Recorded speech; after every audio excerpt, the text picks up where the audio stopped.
හොඳයි. හරි. අපි එහෙනම් අපේ ආන්තික පිරිවැය කොටස සාකච්ඡා කරමු. මම මේ ආන්තික පිරිවැය කියන කොටස ඔයගලන්ට කියා දෙන්නේ උදාහරණ කීපයකින්. මුලින්ම අපි පොඩ්ඩක් සාකච්ඡා කරමු මොකක්ද මේ ආන්තික පිරිවැය කියලා කියන්නේ කියලා.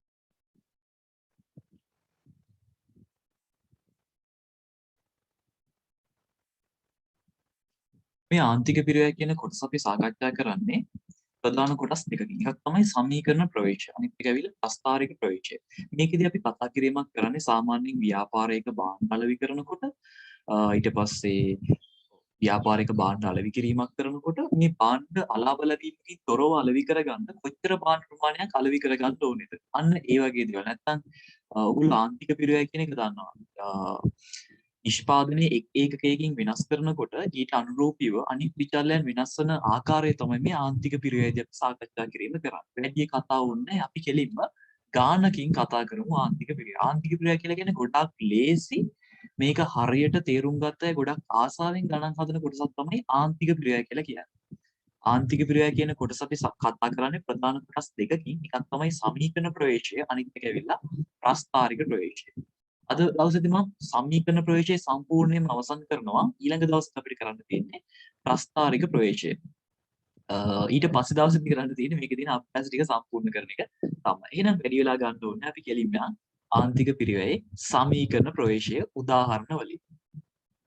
හරි.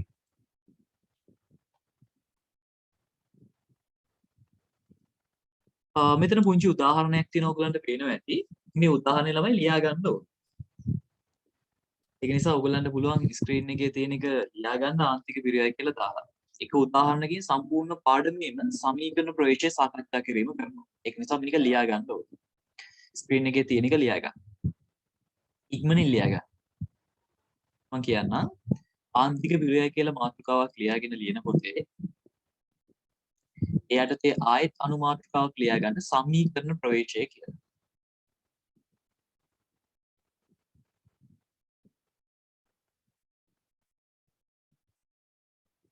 සමීකරණ ප්‍රවේශය.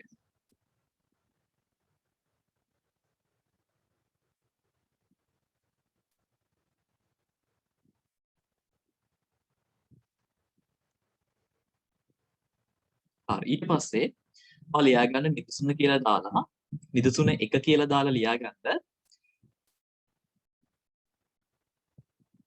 පොත් සාප්පුවක් ආරම්භීමට අපේක්ෂා කරන ව්‍යාපාරිකයෙකුට පහත තොරතුරු අදාළ වේ.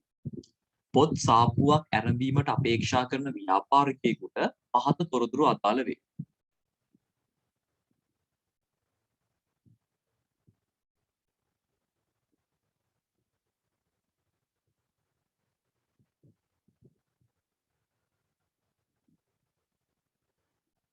යටතේ ලියා ගන්න පොතක් රුපියල් 60 බැගින් මිලදී ගන්නා අතර රුපියල් 100කට අලෙවි කරයි. පොතක් රුපියල් 60 බැගින් මිලදී ගන්නා අතර රුපියල් 100කට අලෙවි කරයි.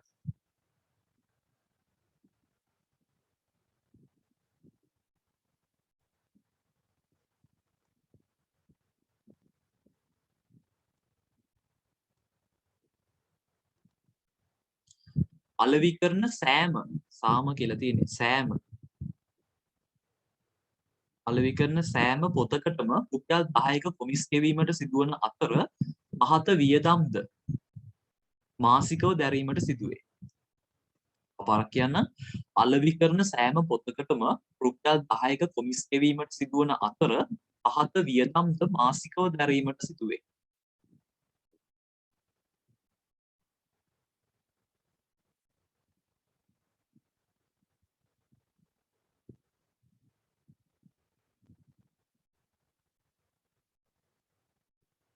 පල්ලෙහාට ලියා ගන්න වියදම් ටික විදුලි ගාස්තු රුපියල් 4000යි. විදුලි ගාස්තු රුපියල් 4000යි. කඩකුලි රුපියල් 6000යි.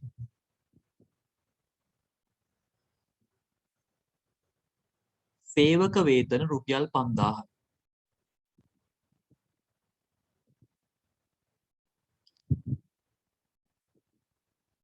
ඊළඟ එක මාසය තුල පොත් 600ක් අලෙවි කිරීමට අපේක්ෂිතය. මාසය තුල පොත් 600ක් අලෙවි කිරීමට අපේක්ෂිතය.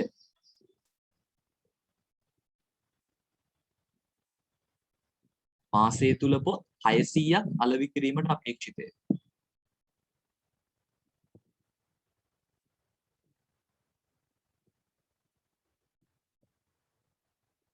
හරිනේ.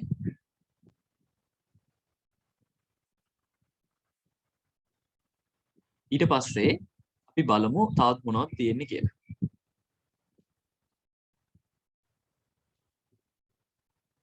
ඊළඟට ලියා ගන්න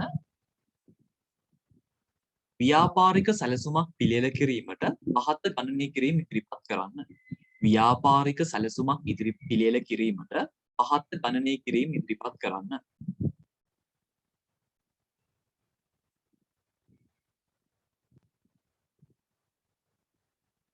ව්‍යාපාරික සැලසුමක් පිළියෙල කිරීමට පහත ගණනය කිරීම ඉදිරිපත් කරන්න.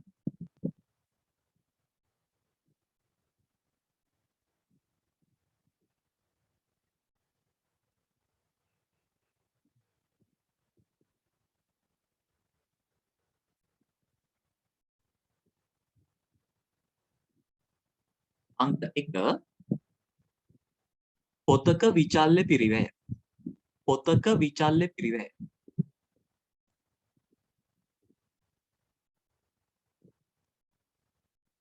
ඉක්මනේ ලියා ගන්න ඕනේ මං කියද්දී.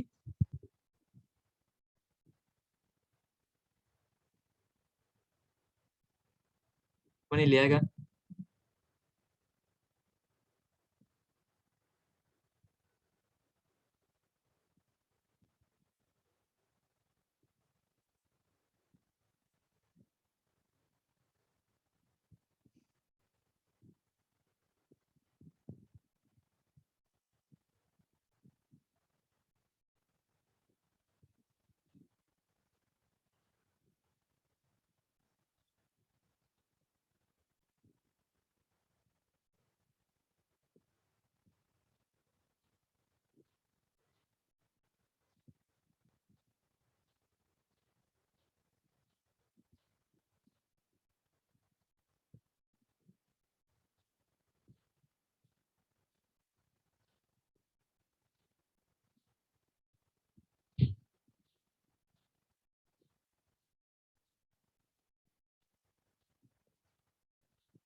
හරි එතකොට පළවෙනි ප්‍රශ්නේ තියෙනවා අංක 1 පොතක විචල්්‍ය පිරිවැය.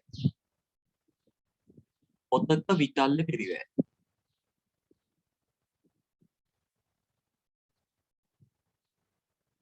හරි. දැන් ඕගොල්ලන්ගෙන් කාට හරි කෙනෙකුට කියන්න පුළුවන්ද මේ ගානේ තොරතුරු ටික දිහා බලලා පොතේක විචල්්‍ය පිරිවැය කීයද? ඒ කියන්නේ අපි දැන් ඔයා පොත් ව්‍යාපාරිකයෙක් නම් ඔයා පොත් වෙන කෙනෙක්ගෙන් පොත් අරගෙන විකුණන අලෙවි නියෝජිතයෙක් නැත්නම් පොත් සාප්පුවක් කරන කෙනෙක් නම් ඔයාට මේ එක පොතක් වෙනුවෙන් ඇරීමට සිදුවන වියදම කීයද? ඒ කියන්නේ අනිවාර්යෙන්ම අර අපි පොත් එකක් විකුණද්දී අනිවාර්යෙන් එක පොතක් වෙනුවෙන් කොච්චර වියදමක් දරන්න වෙනවද? විචල්්‍ය පිරිවැය අපි නිපදවන ඒකක ප්‍රමාණයත් එක්ක වෙනස් වෙන පිරිවැය විචල්්‍ය පිරිවැය කීයක් තියෙනවද? පුළුවන් නම් උත්තරයක් කියන්න බලන්න මේක දිහා බලලා. අපි නිපදවන නැත්නම් අපි මිලදී ගන්න පොත් ගානක් එක්ක වෙනස් වෙන පිරිවැය කීයද? එක පොතක් ගත්තොත් නැත්නම් එක පොතකට කීයක් අපිට වියදම් වෙනවද? එක පොතක් වෙනුවෙන්. රුපියල් 5000ක් වියදම් වෙනවා එක පොතකට. නෑ. පොතක් කීයද? රුපියල් 60යි.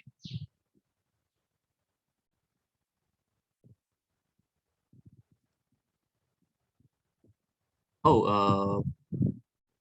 රුපියල් 70යි. හරි. රුපියල් 70යි.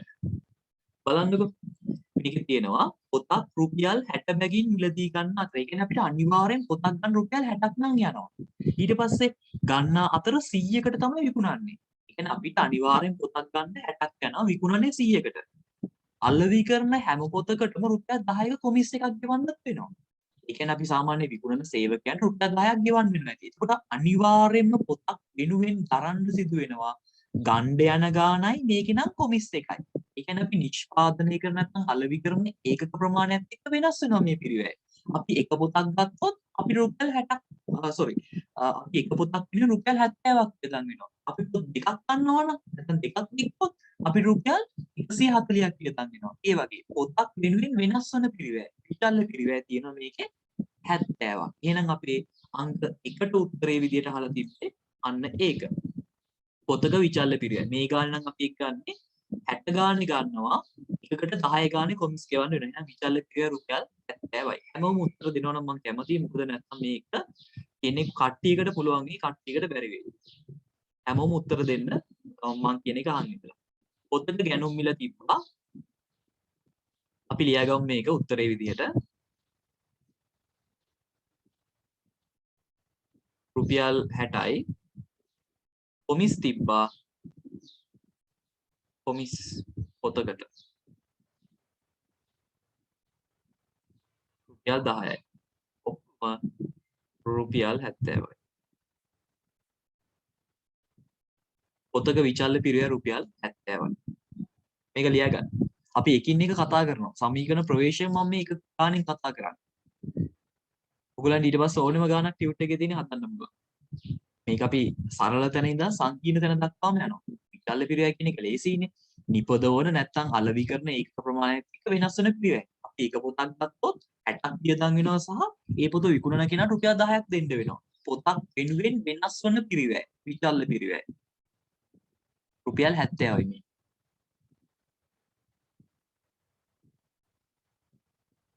ඉක්මනට ලියා ගන්න. තව ගොඩක් තියෙනවා අපි කරන්න මේකේ.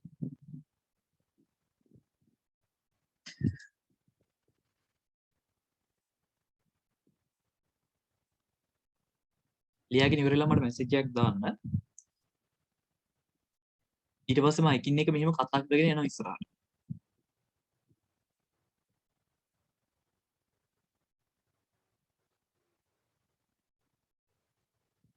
හරි. බලමු අපි අංක 2. අංක 2 ප්‍රශ්නෙත් ඔයගොල්ලෝ ලියා ගන්න ඕනේ. අංක 2 මාසික ස්ථාවර පිරිවැය සහ පොතක දායකය. මාසික ස්ථාවර පිරිවැය සහ පොතක දායකය. මාසික ස්ථාවර පිරිවැය සහ පොතක දායකය.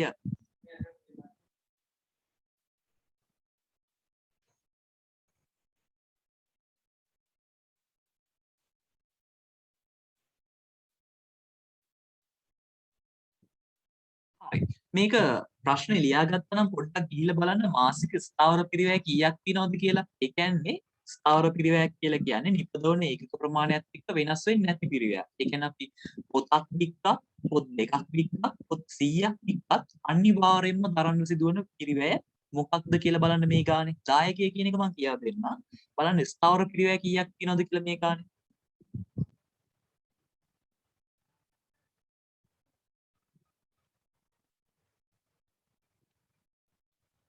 දැන් උත්තරයක් කියලා තියෙනවා. එකයි නෙමෙයි මට ඕනේ ගාන ඕනේ. හරි. ඒවල තියෙනවා 15000යි කියලා. හරි ඈ. බලන්න මෙතන තියෙනවා කොමිස් ගෙවීමට සිදුවන අතර පහත වියදම්ද මාසිකව දැරීමට සිදුවේ. විදුලි ගාස්තු 4000ක් ගෙවන්න වෙනවා. ඒ කියන්නේ අපි එක පොතක් වික්කත් විදුලි ගාස්තුව ගෙවන්න වෙනවනේ. කඩකුලිය එක පොතක් වික්කත් ගෙවන්න වෙනවනේ. පොත් 10ක් වික්කත් ගෙවන්න වෙනවනේ. සේවක වේතනය එයාට එක පොතක් වික්කත් පොත් 10ක් වික්කත් සේවක වේතනය ගෙවන්න වෙනවා. කොමිස් ගෙවන්නේ වෙනම. සේවක වේතනය ගෙවන්නේ වෙනම. එතකොට අපිට අනිවාර්යයෙන්ම මාසිකව දරන්න සිදුවෙන පොත් එකක් වික්කත් 100ක් වික්කත් පොත් 1000ක් වික්කත් විදුලි ගාස්තුවක් ගෙවන්න ඕනේ. කඩකුලියක් ගෙවන්න ඕනේ. සේවක වේතනයක් ගෙවන්න ඕනේ. එහෙනම් මාසික ස්ථාවර පිරිවැය තමයි ඔයාලට ගානේ 15000යි. අපි ඒක ලියාගමු. කඩකුලිය ලියලා හදමු ඔක්කොම 6000යි විදුලිය 4000යි වේතනය 5000යි.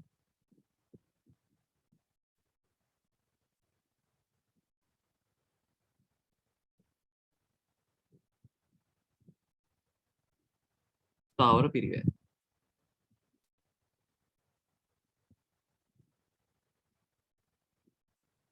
ඔන්න ස්ථාවර පිරිවැය අපිට එනවා 15000ක් කියන.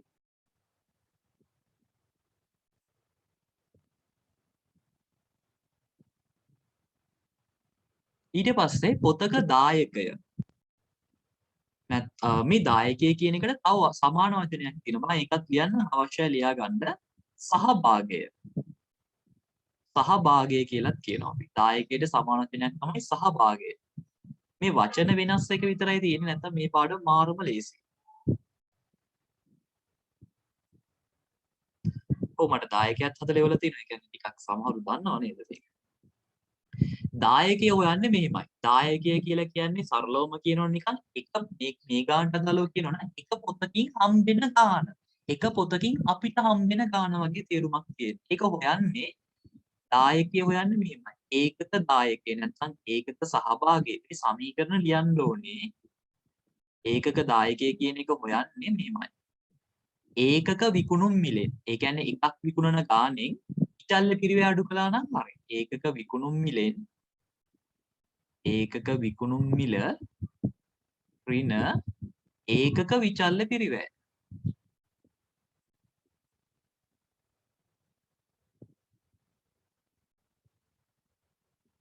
හරිය නිකන් එක පොතකින් අපිට හම්බෙන ගාන වගේ. අපි එක පොතක් විකුණන්නේ රුපියල් 100කට අපිට එක පොතක් වෙනුවෙන් අනිවාර්යයෙන්ම තරන්න වෙනවා රුපියල් 70ක්. එහෙනම් අපිට එක පොතකින් හම්බෙන්නේ කීයක්ද? රුපියල් 30යි. මෙන්න මෙහෙම හොයන්නේ. ඒකක විකුණුම් මිලෙන් ඒකක විචල්්‍ය පිරිවැය අඩු කළාම එන්නේ ඒකක දායකය. නැත්නම් ඒකක සහභාගී කියන උත්තරේ. එයා ගන්න බලන්න මේකට ටක් ගාලා.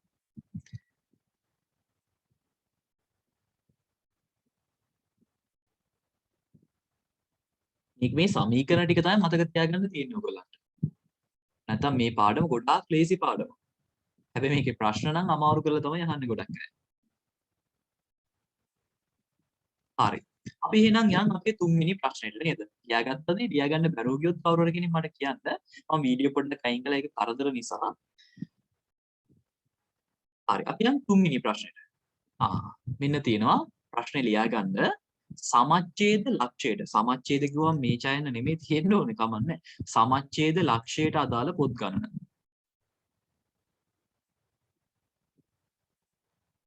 සමච්ඡේද ලක්ෂයට අදාළ පොත් ගණන.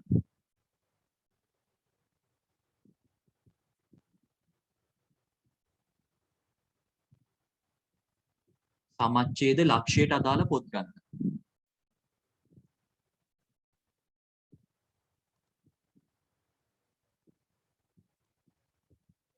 මට උත්තර එවනවා මම ඒව කියවන්න යන්නේ නැහැ මොකද මට මේක කියන්න එපා කියා දෙන්න එපා ඒක නිසා මම උත්තර කියන්නේ නැතුව ඉන්නම්.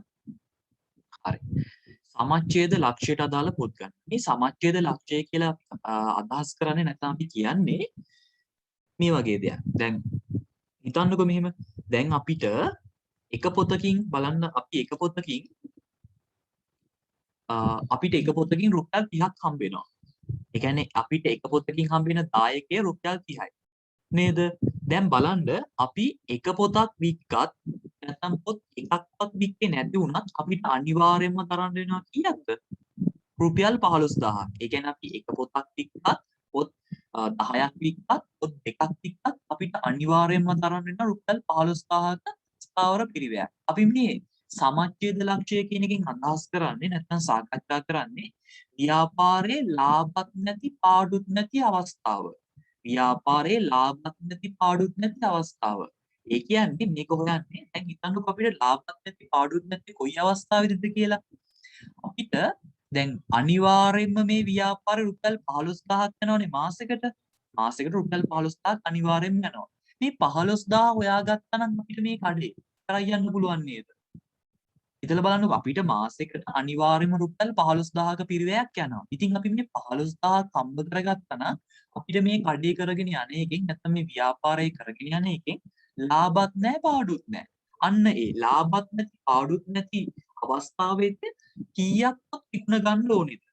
ලාභත් නැති පාඩුත් නැති අවස්ථාව ලාභත් නැති පාඩුත් නැති අවස්ථාව වෙනුවෙන් පොත් කීයක් විකුණ ගන්න ඕනේද? ඒක තමයි සමච්ඡේද ලක්ෂය කියලා කියන්නේ. ඒක හොයන්නේ මෙහෙමයි.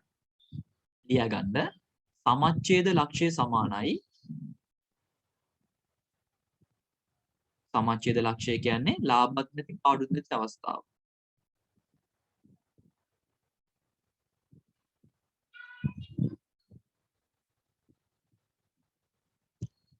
ස්ථාවර පිරිවැය බෙදීම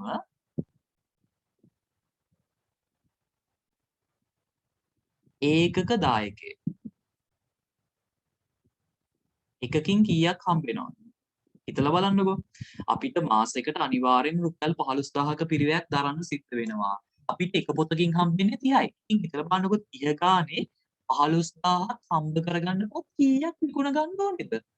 රුපියල් 15000ක් හොයාගත්තා නම් ඇති. හැබැයි අපිට එක පොතකින් හම්බෙන්නේ රුපියල් 30යි. ඒක හිතලා බලන්න රුපියල් 15000ක් හොයන්න 30 ගානේ පොත් කීයක් විකුණ ගන්න 30 ගානේ නෙමෙයි. අපිට එක පොතකින් හම්බෙන්නේ 30යිනේ. මොකද අපි එක පොතක් රුපියල් 100ට වික්කට 70ක්ම අපිට විචල්්‍ය ක්‍රියාව විදිහට යනවා. එතකොට අපිටම කියලා හම්බෙන්නේ රුපියල් 30යිනේ. ඒ 30 ගානේ කීයක් ඕනේද 15000ට. ඒක තමයි සමච්ඡේද ලක්ෂණය අදහස් කරන්නේ. ව්‍යාපාරේ ලාභත් නැති පාඩුත් නැති අවස්ථාව.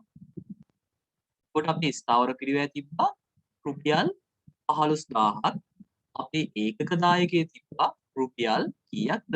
ඒකක දායකයේ තිබ්බා රුපියල් 30ක්. එහෙනම් 15000 30 බෙදුවා නම් වාගේ සමච්ඡේද ලක්ෂය එනවා. ඒ කියන්නේ මෙන්න මෙතන එන උත්තරේ තමයි අපි ඒ පොත් ගාන වික්කොත් අපේ කඩේ පාඩු නැතුව කරගෙන යන්න පුළුවන්. 500යි. මේක එන්නේ ඒකක වලින් ඒකක 500යි. ලාභත් නැති පාඩුත් නැති අවස්ථාව.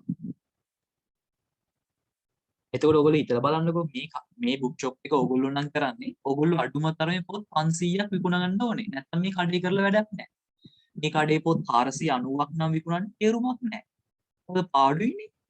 අඩුම තරම මේ කඩේ කරා යන නම් මාසයකට පොත් 500ක්වත් විකුණන්න ඕනේ. 500කට වඩා වැඩියෙන් වික්කොත් තමයි වාට ලාභ හම්බෙන්නේ. ඒක තමයි මේ ආන්තික පිරිවැයේදී අපි සාකච්ඡා කරන්නේ. සමච්ඡේද ලක්ෂ්‍ය. හරි නේද? අපි යන්නේ ඊළඟට. කාට හරි තේරෙන්නේ නැත්නම් මේක මාර ලේසි පාඩමක්. අපි මේ මං සරලම ප්‍රශ්නයක් අරගෙන කියා දෙන්නෙත් ඒකයි. අංක 4.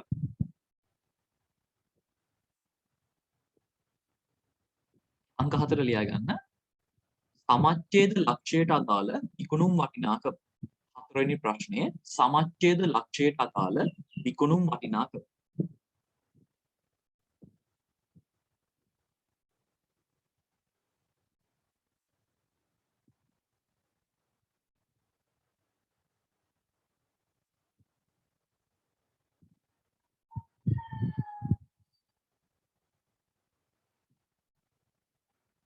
ඒ කියන්නේ දැන් ඔයගොල්ලෝ දන්නවනේ පොත් 500ක් වික්කොත් තමයි ලාභත් නැත්තේ පාඩුත් නැත්තේ කියලා. එහෙනම් ඒකේ විකුණුම් මිල කීයද? පොත් 500ක් වික්කොත් තමයි ලාභත් නැත්තේ පාඩුත් නැත්තේ. ඒතකොට යන්නේ මේ පොත් 500ට අදාළ විකුණුම් මිල කීයද? ඒතකොට ඒක හොයන්න මෙහෙමයි. සමච්ඡේද ලක්ෂය. සමච්ඡේද ලක්ෂයට අදාළ ඒකක ගණන.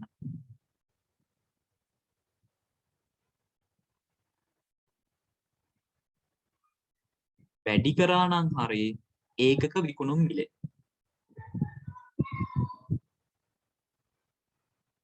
මේ හොයන තව ක්‍රම තියෙනවා මම කියා දෙන්න ඉස්සරහට. සමච්ඡේද ලක්ෂයට අදාළ ඒකක ගණන වැඩි කරන්න ඒක විකුණුම් මිල. ඔයගොල්ලන් ලියා ගන්න වේගෙ මතින් නම් කියන්න ඉතින්.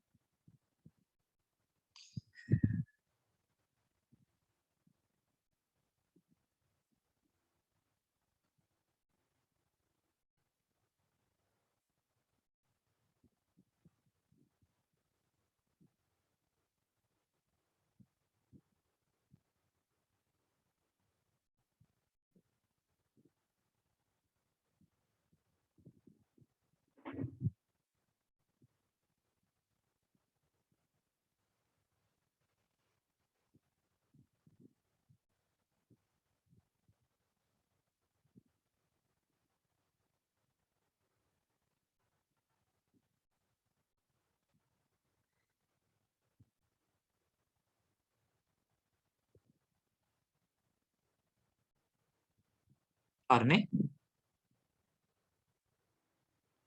සමච්ඡේද ලක්ෂයට අදාළ ඒකක ගණන වැඩි කරන්න ඒකක විකුණුම් මිල. කියන්නේ අපිට සමච්ඡේද ලක්ෂයට අදාළ ඒකක ගණනාව 500ක්. ඒකක විකුණුම් මිල 100යි. එතකොට සමහර වෙලාවට දැන් මේ වගේ තොරතුරු හොයන්නේ ඇයි දන්නවද? දැන් මේ කඩේ අයිතිකාර කෙනා කියනවා අපිට ඒ කියන්නේ හිතන්නකෝ සේවකයෝ 4 දෙනෙක් විතර ඉන්නවා කියලා. ඒ 4 දෙනාට කියනවා ඔයාලා 4 දෙනා අඩුම තරමේ ඒ කියන්නේ එක්කෙනෙක් එක සේවකයෙක් ඉන්නවා කියලා හිතන්න. සේවකයාට කඩේ මුදලාලි කියනවා අඩුම තරමේ රුපියල් 50000කවත් බඩු වික්කේ නැත්නම් මේ කඩේ කරන් ගිහිල්ලා වැඩක් නැත්තම් සේවකයා දැන් පොත් 500ක් විතරක් කිව්වහම සමහරව හිතනවා දැන් එක මිලට පොත් තියෙනවනේ. දැන් මේ වගේ අදහසක් දුන්නා අපිට පොඩ්ඩක් තීරණයක් ගන්න පහසුයි. අපි කියන්නේ රුපියල් 50000කවත් පොත් වික්කේ නැත්තම් අපි මේ කඩේ කරන් ගිහලා වැඩක් නැහැ. එතකොට මේවා සාමාන්‍ය වෙයි බැංකු මූල්‍ය ආයතන වගේ කට්ටිය පාවිච්චි කරනවා ටාගට් දෙන්න. ඒ කියන්නේ දැන් ඒකේ ඉන්න සේවකයන්ට කියන ඔය අඩුම තරම් මිලියන 2කවත් වැඩ කරන්න ඕනේ. නැත්තම් වැඩක් නැහැ මේ බ්‍රාන්ච් එක කරන් ගිහිල්ලා වැඩක් නැහැ කියලා කියනවා. එහෙම කියන්නේ මෙන්න මේ වගේ හදලා උතර. ඒ කියන්නේ දැන් හිතන්නකෝ 50000ක් කරන්න කියලා නෙමෙයි කියන්නේ යාට. යාට කියන්නේ 70000ක් කරන්න ඕනේ. නැත්තම් මේ කඩේ කරලා වැඩක් නැහැ කියලා. මොකද 50000 ඒ කියන්නේ අපි පන්සලක් වගේ දෙයක් නෙමෙයිනේ කරන්නේ. අපි පොත් විකුණනවා අපිට සතපාකවල් ලාභයක් හම්බෙන්නේ නැහැ. අඩුම තරමේ 50000ක්වත් වික්කේ නැත්තම් මේ කඩේ කරන් ගිහිල්ලා වැඩක්. එහෙම තමයි යා කියන්නේ. ඊට වඩා විකුණන්න ඕනේ. අඩුම තරමේ 50000ක් විකුණන්න. නැත්තම් මේක පාඩුයි කරන්නේ. ඒ තේරුම් ගන්න තමයි තියෙන්නේ මේ කොටස්. මේ කලමනාකරණය ගිණුම් කරණය ගත්තොත් ගොඩාක් සරලයි. සහ ගොඩාක් ඔයගලන්ගේ ජීවිතේට එකතු කරගන්න පුළුවන් දේවල් තියෙනවා. අපි යන් එහෙනම් පස්වෙනි ප්‍රශ්නෙට. හරි. පස්වෙනි ප්‍රශ්නේ. මේකත් ලියා ගන්න. දායක විකුණුම් අනුපාතය. නැත්තම් මේකට කියනවා ලාභ පරිමා අනුපාතය කියලා. දායක විකුණුම් අනුපාතය නැත්තම් ලාභ පරිමා අනුපාතය. දායක විකුණුම් අනුපාතය නැත්නම් ලාභ පරිමා අනුපාතය. මම ඕගලන්ට මෙන්න හැම වචනයක්ම වගේ මේකෙදි කියනවා. ක්‍රම ගොඩාක් තියෙන මේ සමහර කොටස් හදනකොට මම ඒ ඔක්කොම කියා දෙනවා. මේ සමීකරණ ප්‍රවේශයේ මම මේ දෙන උදාහරණෙන් ඔයාට පුළුවන් ඔයාගේ මේ ආන්තික පිරිවට අදාළ සමීකරණ ඔක්කොම ටික මතක තියාගන්න. මම එන හැම જાතියකින්ම ගානක් ඔයගලන්ට කරනවා පේපර් එකේ. ගොඩක් අයගේ ඉස්කෝල වලින් මට මේ වගේ ප්‍රශ්න හදනවා කියලා දාලා තිබ්බා මැසේජ්. ඉතින් මේ පාඩම හරියට තේරුම් ගත්ත කෙනාට මේ පාඩම මාර ලේසි. හරි. අපි එහෙනම් යන් දායක විකුණුම් අනුපාතය කොහොමද හොයන්නේ කියලා බලමු. දායක විකුණුම් අනුපාතය. මේක නිකන් අර දලලාභ අනුපාතය වගේ ළමයි. මේක හොයන්නේ ඒකක දායකයේ බෙදනවා ඒකකයක විකුණුම් මිල. නැත්තම් මුළු දායකයේ බෙදනවා මුළු විකුණුම් මිල. අපි එකක් කතා කරමු. ඒකක දායකය. දායක විකුණුම් අනුපාතය හොයන්නේ මෙහිමයි. ඒකක දායකයේ බෙදනවා ඒකකයක විකුණුම් මිලෙන්. තව ක්‍රම තියෙනවා මම කියුත් එකේදී ඒවා කතා කරන්නම්. අපි දැනට අපිට පහසු මේකින් ගමු. ඒකක දායකයේ බෙදීම ඒකක විකුණුම් මිල වැඩි කිරීම 100. ඒ කියන්නේ අපි මේකෙදි කතා කරන්නේ රුපියල් 100කට අදාළව දායකයේ කීයක්ද? අපේ ඒකක දායකයේ කීයක් ආවද? බලන්න අපේ ඒකක දායකයේ කීයක් ආවද කියලා කීයද? රුපියල් 30යිනේ. අපේ ඒකකයක විකුණුම් මිල විකුණුම් මිල රුපියල් 100යි. එහෙනම් අපි මේ දත්ත දෙක අරගෙන අනුපාතය හොයාගමුද? මේ තියෙන්නේ ඒකකේ රුපියල් 100කට අලව විතරයි කියන්නේ විකුණුම් මිල 100යි. ඒකක දායකයත් අපි හොයාගත්ත රුපියල් 30ක් කියලා. එහෙනම් අපි මේ දත්ත දෙක දාලා මේ උත්තරේ ගමු. ඒකක දායකයේ රුපියල් 30යි. ඒකක විකුණුම් මිල 100යි. එහෙනම් 100කට කීයද? 30යිනේ. 100ට 30යි. ඒ කියන්නේ හැම රුපියල් 100කටම දායකයේ රුපියල් 30යි. කොහොමද මේ ගාන ලේසි එකක් නේ මන් දුන්නේ. රුපියල් 100කට අදාළව දායකයේ 30යි. එකකින් හම්බෙන ගාන 30යි. එයා ගන්නකෝ ඊට පස්සේ අපි ඊළඟ එකක් බලමු. වැඩිනේ මේකෙන් ප්‍රශ්න 13ක් වගේ තමයි මම සාකච්ඡා කරන්නේ. ඒකෙන් සමීකරණ ප්‍රවේශයේම ඔයාලට මතක තියාගන්න පුළුවන්. මේ මම දෙන මේ නිදසුන නිතර පුරුදුන්නත් නැති.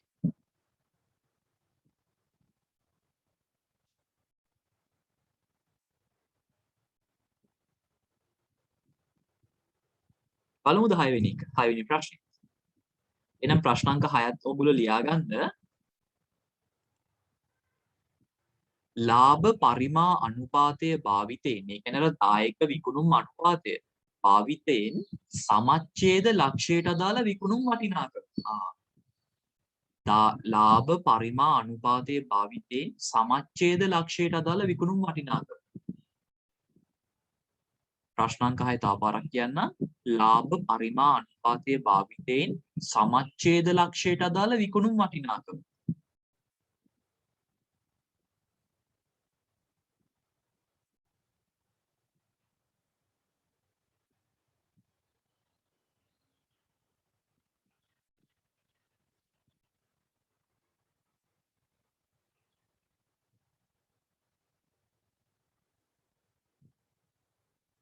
හරි නේද?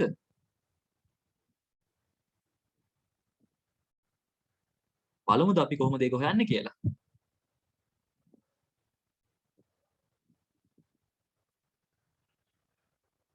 මේක හොයන්නේ මෙහෙමයි. අපි මේකම මීට කලින් කිව්වා වෙන විදිහකට ඔයාලට මතක ඇති. මේ තියෙන ප්‍රශ්නාංක 4 අපි ඒකම තමයි හෙව්වේ. සමච්ඡේද ලක්ෂයට අදාළ විකුණුම් වටිනාකම. හැබැයි මෙතන අහලා තියෙන්නේ එහෙම නෙමෙයි. ප්‍රශ්නාංක 6 අහලා තියෙන්නේ ලාභ පරිමා අනුපාතය භාවිතයෙන්. එහෙනම් බලමු කොහොමද මේ අනුපාතය පාවිච්චි කරලා මේක හොයන්නේ කියලා. මේක හොයන්නේ මෙහෙමයි. ඔයගොල්ලෝ දන්නවනේ ස්ථාවර පිරිවැය. ඉන්න මේ ස්ථාවර පිරිවැය තියෙන්නේ අන්නේ ස්ථාවර පිරිවැය බෙදුවා නම් හරි දායක විකුණුම් අනුපාතය. නැත්නම් ලාභ පරිමා අනුපාතය. දායක විකුණුම් අනුපාතය.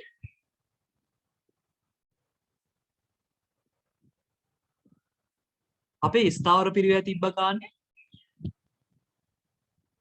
රුපියල් 15000ක් නේ. රුපියල් 15000ක් තිබ්බා.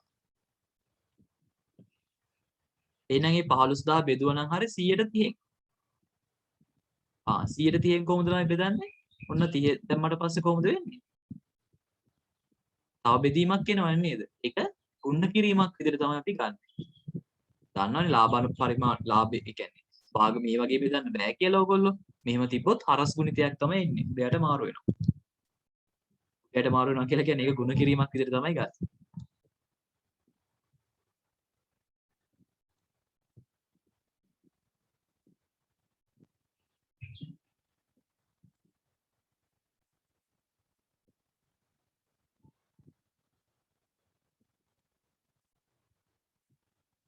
බලන්න කීයක් එනවද කියලා උත්තරේ. බිඳුවට බිඳුවක් කැපුවා.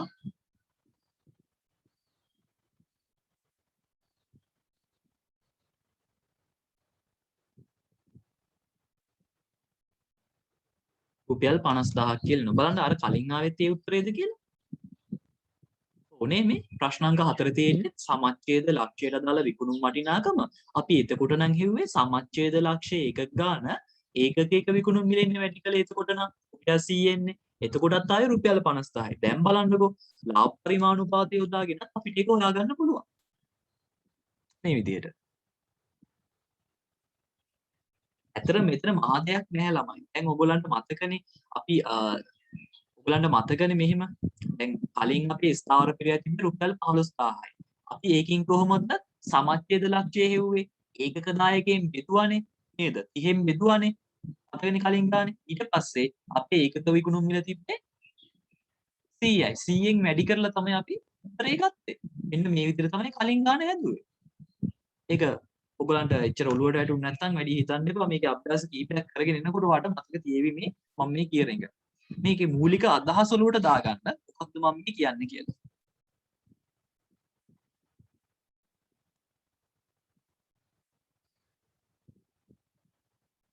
හරි. එතකොට අපි ප්‍රශ්න 6ක් කතා කළා මේ වෙනකොට.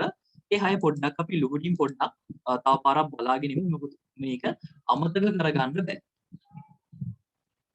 අපි මුලින්ම කතා කළා පොතක විචල්්‍ය පිරිවැය. ඒ කියන්නේ අපි මිලදී ගන්න නැත්නම් අලෙවි කරන පොත් ගානක් එක්ක වෙනස් වෙන පිරිවැය. විචල්්‍ය පිරිවැය විදිහට කතා කළා. ඒ අනුව අපිට හම්බ වුණා පොතක ගැනුම් මිල රුපියල් 60ක් විදිහට පොතකට අදාළ කොමිස් විදිහට රුපියල් 10කුත්. ඒ අනුව පොතක විචල්්‍ය පිරිවැය අපි හොයාගත්තා රුපියල් 70ක් කියලා. ඊට පස්සේ ප්‍රශ්නාංක 2 අපි සාකච්ඡා කළා මාසික ස්ථාවර පිරිවැය සහ පොතක දායකය. මාසික ස්ථාවර පිරිවැය කියලා අපි කතා කළේ පොත් එකක් වික්කත් පොත් 10ක් වික්කත් පොත් 100ක් වික්කත් වෙනස් වෙන්නේ නැති නැත්නම් නිෂ්පාදන ඒකක ප්‍රමාණයක් එක්ක වෙනස් වෙන්නේ නැති පිරිවැය ස්ථාවර පිරිවැය විදිහට කතා කළා. ඒ අනුව කඩකුලිය, විදුලිය, වේතන වගේ දේවල් ස්ථාවර පිරිවැය විදිහට මෙතනදී අරගත්තා. ඊට පස්සේ පොතක දායකය. හරියට පොතකින් හම්බෙන ගාන. මොකද අපි මේක ගණනය කිරීම කළේ පොතක් විකුණන්නේ රුපියල් 100කට පොතක් වෙනුවෙන් වියදම් කරන්න වෙනවා රුපියල් 70ක්. ඒ කියන්නේ පොතකින් අපිට හම්බෙන්නේ කීයද? රුපියල් 30යි. ඒකක දායකයෙ. එකකින් හම්බෙන ගාන වගේ. කෙටියෙන් මතක තියාගන්න. එකකින් හම්බෙන ගාන. ඒකක දායකයෙ නැත්නම් ඒකක සහභාගී කියලා කියනවා මේක. ඊට පස්සේ අපි තුන්වෙනියට සාකච්ඡා කිරීම කළා සමච්ඡේද ලක්ෂයට අදාළ පොත් ගන්න. සමච්ඡේද ලක්ෂය කිව්වේ ලාභත් නැති පාඩුත් මම මේ කියන්නේ සරලම වචන වලින්. ලාභත් නැති පාඩුත් නැති අවස්ථාවට අදාළ පොත් ගන්න. ඒ කියන්නේ මේ කඩේ කරගෙන යන්න ඕන නම් අඩුම තරමේ පොත් කීයක් විකුණ ගන්න ඕනේ. ඒක හෙව්වේ ස්ථාවර පිරිවැය බෙදීම ඒකක දායකය. අඩුම තරමේ අර ෆික්ස් කොස්ට් එක හොයාගත්තා නම් ස්ථාවර පිරිවැයක් හොයාගත්තා නම් කඩේ කරා යන්න පුළුවන් නේ. ස්ථාවර පිරිවැය බෙදීම ඒකක දායකය. ඊට පස්සේ අංක 4 අපි කතා කළා සමච්ඡේද ලක්ෂයට අදාළ විකුණුම් වටිනාකම. කොහොමද ඒක හෙව්වේ? සමච්ඡේද ලක්ෂයේ පොත් ගණන නැත්නම් ඒකක ගණන වැඩි කළා ඒකකයක විකුණුම් මිලේ. පොත් 500යිනේ සමච්ඡේද ලක්ෂයේ තිබ්බේ. ඒක වැඩි කළා පොතක් විකුණන්නේ 100කට 50000 කියලා ආවා. අංක 5 අපි සාකච්ඡා කළේ දායක විකුණුම් අනුපාතය නැත්නම් ලාභ පරිමාණ අනුපාතය. කොහොමද ඒක හෙව්වේ? ඒකක දායකයේ බෙදීම ඒකක විකුණුම් මිල වැඩි කිරීම 100. අංක 6 අන්තිමට අපි හෙව්වේ ලාභ පරිමාණ අනුපාතයේ භාවිතයෙන් සමච්ඡේද ලක්ෂයට අදාළ විකුණුම් වටිනාකම. ඒක හෙව්වේ ස්ථාවර පිරිවැය බෙදුවා කෙලින්ම දායක විකුණුම් අනුපාතයෙන්. කෙලින්ම ආව රුපියල් 50000ක් කියලා. හරි. බලමු එහෙනම් ප්‍රශ්න අංක 7. ලියා ගන්න ප්‍රශ්න අංක 7. ආරක්ෂක ආන්තිකයට අදාළ පොත් ගණන. ප්‍රශ්න අංක 7 ආරක්ෂක ආන්තිකයට අදාළ පොත් ගණන.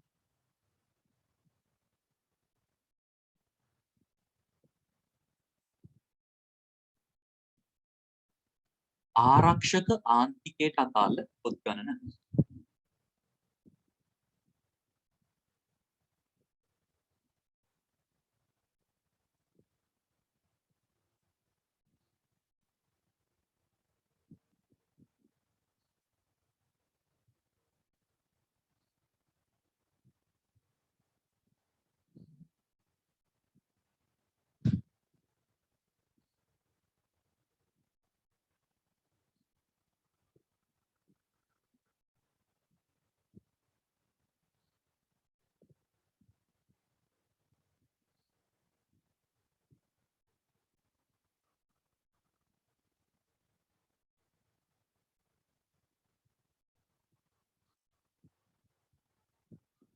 ආරක්ෂක ආන්තිකය කියලා කියන ළමයි මොකක්ද දන්නවද?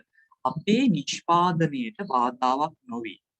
අපේ පොත් ප්‍රමාණය අඩු වෙන්න දෙන්න පුළුවන්. නැත්නම් අපේ ව්‍යාපාරයේ පැවැත්මට බාධාවක් නොවි පොත් අලවිය අඩු වෙන්න දෙන්න පුළුවන් උපරිම මට්ටම. ඒ කියන්නේ හරියට මේක අපි වෙන විදිහකට කතා කරොත් එහෙම අපේ ලාභ හම්බෙන පොත් ටික අපේ ලාභ ලැබීම පටන් ගන්න පොත් ටික. දැන් ඔයගොල්ලෝ දන්නවනේ මේ ගානට අදාළව පොත් 500ක් වික්කොත් තමයි ලාභත් නැත්තේ පාඩුත් නැත්තේ. ඒතර ඔයගොල්ලෝ හිතලා බලන්න මේ කඩේ ඇත්තටම පොත් මාසෙකට කීයක් විකුණනවද කියලා. ඒක ගානේ දීලා ඇති. බලන්න ගානේ දීලා තියෙනවද කියලා. බලන්න. මාසය තුල පොත් 600ක් අලෙවි කිරීමට අපේක්ෂිතයි. ඒ කියන්නේ මේ ව්‍යාපාරිකයා මාසෙකට පොත් 500ක් විකුණනවා කියලා විකුණන්න බලාපොරොත්තුෙන් ඉන්නවලු. එතකොට පොත් 600ක් නම් ඒගොල්ලෝ විකුණන්න බලාපොරොත්තුෙන් ඉන්නේ. ඒකෙන් 500ක් වික්කොත් තමයි ලාභත් නැත්තේ පාඩුත් නැත්තේ. නැත්තම් යාගේ ස්ථාවර පිරිවැය ආවරණය කරගන්න පුළුවන්කම හම්බෙන්නේ පොත් 500ක් වික්කට පස්සේ. එහෙනම් යාට ලාභ හම්බෙන්නේ පොත් කීයෙන් පටන් අරගෙනද? 500ට පස්සේ ටික. ඒකට තමයි ආරක්ෂකාන්තිකය කියලා කියන්නේ. ඒ කියන්නේ මේ පොත් අලෙවි කරන්නට පොත් 100ක් දක්වා එයාගේ අලෙවිය පොත් 600යිනේ. පොත් 100ක් දක්වා ඕනනම් අලෙවිය අඩු කරන්න පුළුවන්. හැබැයි ඊටත් වඩා අඩු කළොත් එයාට පාඩු තමයි හම්බෙන්නේ. එහෙනම් ඒක ගණනය කිරීම කරමු.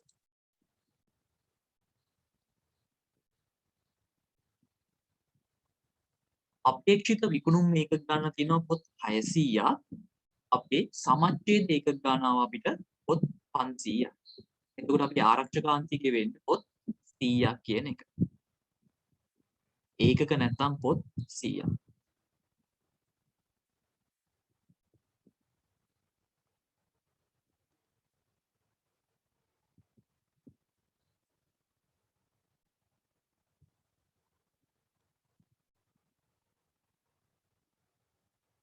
හරි නේද? ඉක්මනින් ලියා ගන්න.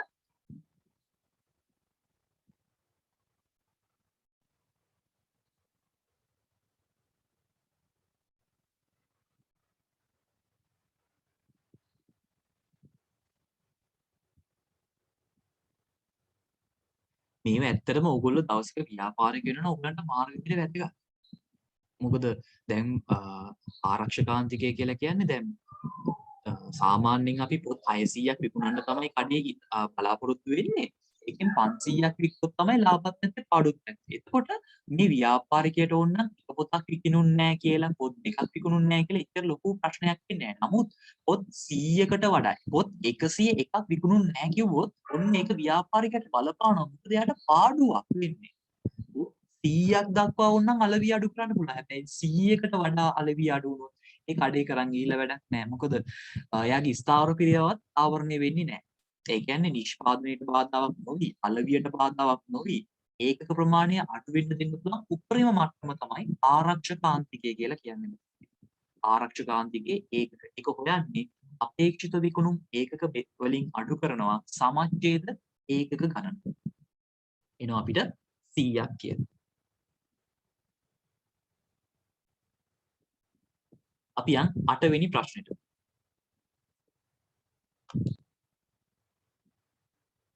මේ තියෙන්නේ ලස්සන එක. අංක 8 ආන්තික පිරිවැය මත ආදායම් ප්‍රකාශනය. ආන්තික පිරිවැය මත ආදායම් ප්‍රකාශනය.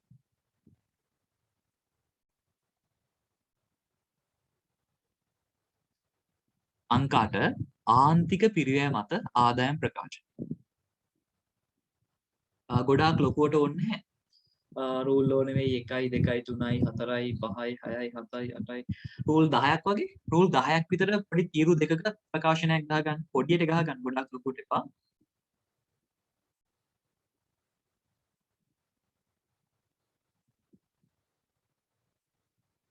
රූල් 10කුත් වැඩි රූල් 8ක් වගේ තිබ්බනම් ඇති.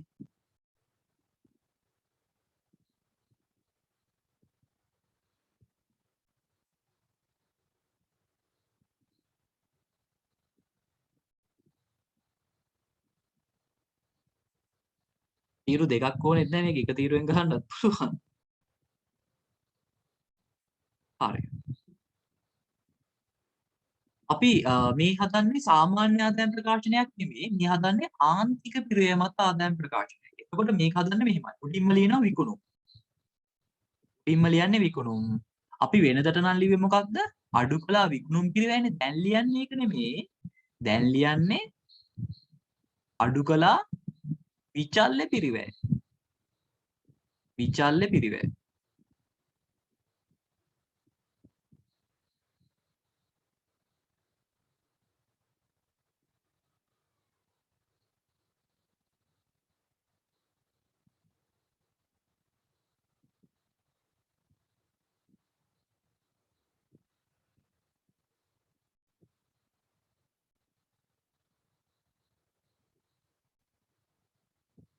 අඩු කළා විචල්්‍ය පිරිවැය. ඊට පස්සේ ලියන්නේ දැන් ඔයගොල්ලෝ දන්නවා විකුණුම් වලින් විචල්්‍ය පිරිවැය අඩු කළාට පස්සේ මොකක්ද අපි කලින් කිව්වේ මොකක්ද නම?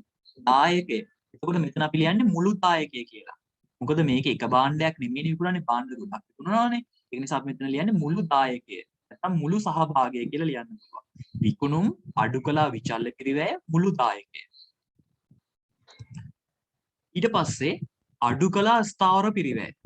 දැන් ස්ථාවර පිරිවැය ගානක වෙන වෙනම දීලා තියෙනවා නම් ඒවා වෙන වෙනම ලියන්න. එකට දීලා තියෙනවා නම් ප්‍රශ්නයක් නෑ. වෙන වෙනම දීලා තියෙනවා නම් මේ යටින් ඉරක් ඇඳලා ඒ ස්ථාවර පිරිවැය මොනවද කියලා පල්ලෙහැන් ලියන්න. මේ කන තුනක් තිබ්බා. ඊට පස්සේ අපිට එනවා ශුද්ධ ලාභය. ඔයා රූල් 3ක් හරි 4ක් හරි ඉඳ තියලා ලියන්න ශුද්ධ ලාභය කියලා. මෙන්න මේකට තමයි අපි කියන්නේ ආන්තික පිරිවැය මත ආදායම් ප්‍රකාශනය කියලා. ඒ කියන්නේ මේකෙති වෙන්නේ අර විකුණුම් අඩු කළා, විකුණුම් පිරිවැය, සලලාභය එකතු කළා වෙනත් ආදායම් ඒ જાතිය නෙමෙයි මේකෙදි සිද්ධ වෙන්නේ. විකුණුම් වලින් විචල්්‍ය පිරිවැය ටික අඩු කරනවා. ඊට පස්සේ ස්ථාවර පිරිවැය ටික අඩු කරනවා. හරි. මෙහෙම හදන ආදායම් ප්‍රකාශයට අපි කියනවා ආන්තික පිරිවැය මත පිළියෙල කරන ආදායම් ප්‍රකාශනය කියලා. එයා ගන්න බලන්න මේක ටක් ගාලා.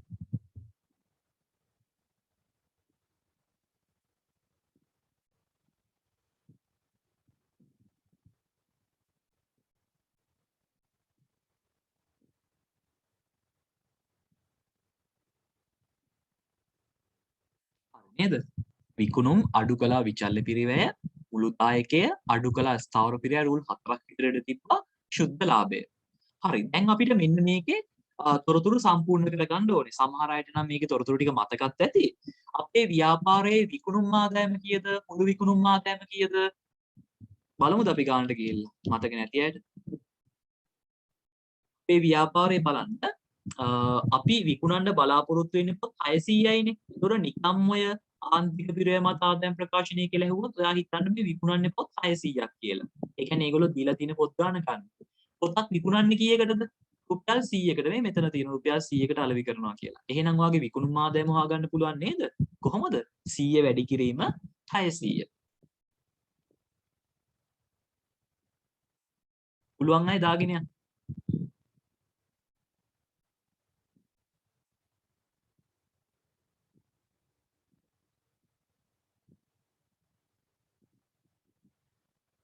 එනවා උත්තරයක් 60000යි.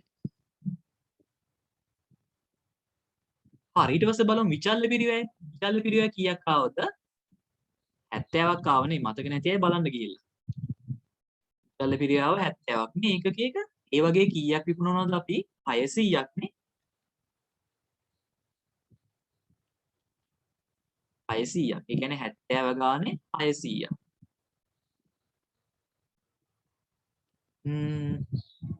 බිංදු 3 නම් එනවා. 4ක් 6 කීයද? 4ක් 6 42යි නේ. 42යි. ඕනේ. ඒකෙන් විචල්්‍ය පිරිවැය අඩු කරමු දැන්. එතකොට ඔයාට එනවා මොකද්ද? මුළු දායකය. ඔයාට ඕන නම් මෙහෙම සුළු කරන්න. නැත්නම් ඔයාට ඒකත් හොයන්න පුළුවන්. කොහොමද ඒක හොයන්නේ? දැන් මෙතනින් සුළු කරලා කීයක් එනවද? 0යි 0යි 0යි 8යි 1යි 18000ක් එනවා. බලන්න අපි අර හොයාගත්ත විදිහට ඒක එනවද කියලා. අපි කොහොමද හොයාගත්තේ? අපේ ඒකක දායකය බලන්න 30ක් ආවනේ. ඒකක දායකය 30යි. ඒකක දායකය 30යි. එහෙනම් ඔයාට 30 වැඩි කිරීම 600 ගත්තත් ඒ උත්තරේ මෙන්න ඕනේ. බලන්න බිංදු 3 දැම්මා 6 වරක් 3 18. නැත්තම් මේකට තව විදිහක් තියෙනවා. ඔයාලට මතකද දායක විකුණුම් අනුපාතය? දායක විකුණුම් අනුපාතය. මේ තියෙන 130ක් කියලා. ඔයාට පුළුවන් මෙන්න මේ තියෙන විකුණුම් 60000 තියෙන්නේ. ඒ 60000ට 130ක් බැලුවත් එන්නේ දායකය. නේ? 130ක් බැලුවමත් එන්න ඕනේ මෙන්න මේ දායකය. බිංදුවට බිංදුවක් කැපුවා බිංදුවට බිංදුවක් කැපුවා 6000 තුنين වැඩි කළාම එන්නේ 18000. අන්න ඒ වගේ. ඒ කියන්නේ මේක හොයන්න ක්‍රම කීපයක්ම තියෙනවා. එක්ක විකුණුම් මිල මේ දායක විකුණුම් අනුපාතයට ආදේශ කරලා හොයන්න පුළුවන්. නැත්නම් ඒකක දායකයේ විකුණන එකක ගාණින් වැඩි කරලා හොයන්න පුළුවන්. නැත්නම් මුළු විකුණුම් ආදායමේ මුළු විචල්්‍ය පිරිය අඩු කරලා හොයන්න පුළුවන්. ඒ කොයි ක්‍රමයකට හැවුවා එකම උත්තරේ තමයි හම්බෙන්නේ අපිට. ඒවා කැමති ක්‍රමයකට හොයාගන්න.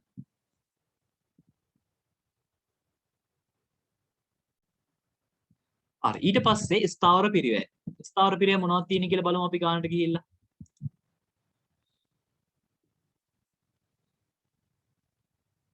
මෙතනින් බලන්නනේ කඩකුලිය 6000යි, විදුලිය 4000යි, වේතනය 5000යි. මතකද? කඩකුලිය 6000යි.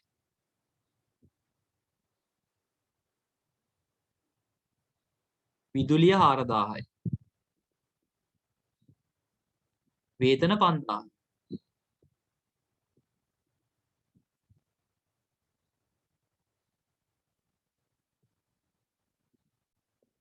$15000ක් එනවා.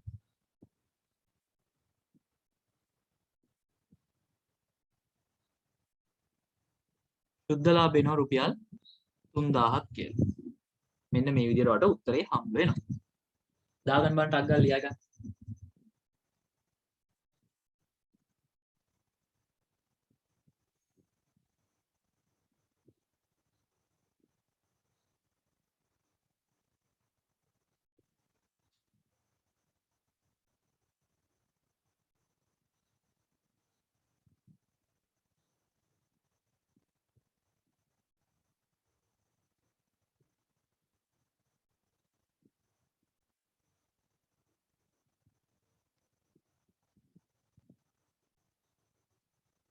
නේද? අපි බලමුද එහෙනම් ඊළඟ එක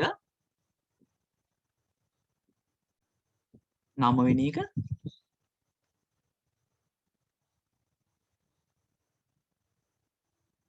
බලමුනේ. අංක 9 දාලා ලියා ගන්න. ආරක්ෂක ආන්තිකයට අදාළ පොත් ගණන භාවිතයෙන් ශුද්ධ ලාභය. ආරක්ෂක ආන්තිකයට අදාළ පොත් ගණන භාවිතයෙන් ශුද්ධ ලාභය.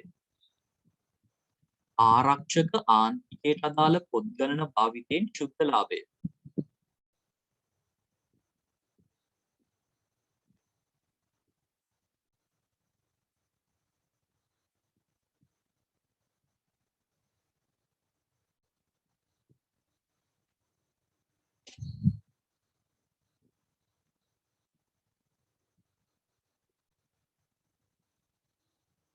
එතකොට දැන් ඔයාලට මේ ආරක්ෂකාන්තිකයට අදාළ පොත් ගණන භාවිතයෙන් ශුද්ධ ලාභය හොයන්න කිව්වහම මේ ශුද්ධ ලාභය 3000ම එන්න ඕනේ.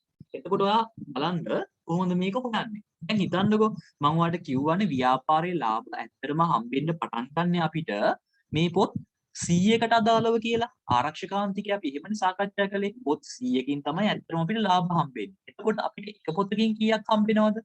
30 ගානේ. එහෙනම් ඔයාට පුළුවන් ආරක්ෂකාන්තිකයට අදාළ පොත් ගණන භාවිතයෙන් ශුද්ධ ලාභය හොයන්න කොහොමද? ආරක්ෂකාන්තිකයේ ඒකක ආරක්ෂක ආන්තිකයේ ඒකක ගණන වැඩි කරන්න කොහොමද? ඒකක ගණන වැඩි කරන්න ඒකක දායකයෙන්. ඒකක දායකයෙන්. මෙන්න මෙහෙම සුළු කරා නම් හරි. ඒ කියන්නේ අපිට පොත් 100කින් තමයි ලාභ හම්බෙන්න පටන් ගන්නෙ. එක පොතකින් හම්බෙන්නේ 30 ගානේ. මොකද හැම පොතක්ම රුපියල් 100කට වික්කට 70කම තියෙන විචල්්‍ය පිරිවැයනේ. ඒ අනුව අපිට එනවා ආරක්ෂකාන්තිකයේ 100යි ඒකක දායකයේ රුපියල් 30යි. ඒ අනුව ශුද්ධ ලාභය එනවා රුපියල් 3000ක් කියලා. අර උත්තරේම එනවා.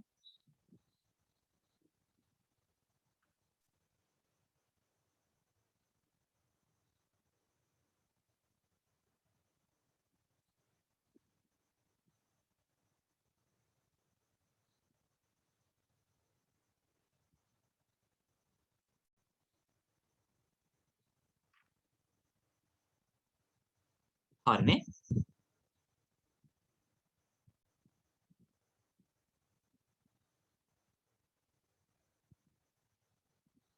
බලමුද 10 වෙනි එකේ නම්.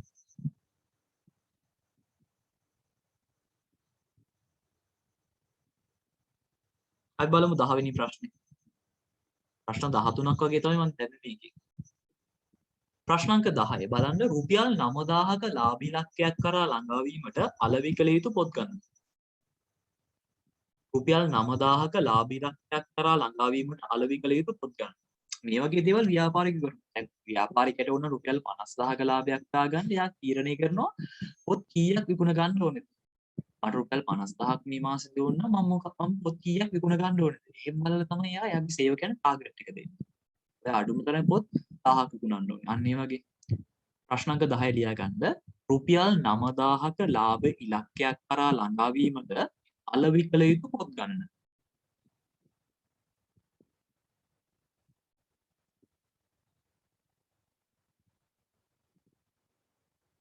මොකෝ කියන්නේ ළමයි මේකට උත්තරයක් දුන්නේ නැහැ කිව්ව ඔයගොල්ලන්ට. මම හදන්න කලින්. මම හදන්න කලින් ඔන්න දැන් මේක අහනවා ඔයගොල්ලන්ගේ උත්තරයක් දෙන්න පුළුවන්. අපිට රුපියල් 9000ක ලාභයක් හොයාගන්න ඕන නම් අපි පොත් කීයක් විකුණ ගන්න ඕනේ? මොකෝ කියන්නේ? රුපියල් 9000ක් හොයාගන්න ඕනේ. ලාභයේ විදියට. හොඳයිනේ මෙසේජ් එකක් දැම්ම ටක්. ඔව් හොඳයිනේ. පොත් 800ක් විකුණ ගන්න ඕනේ. හොඳයි ඈ. මම මෙච්චර මේ හිමීට කරන එක හොඳ නැද්ද මන්ද? වේගෙන් කරන්නද මම? හැමෝම උත්තරේ වෙලානේ.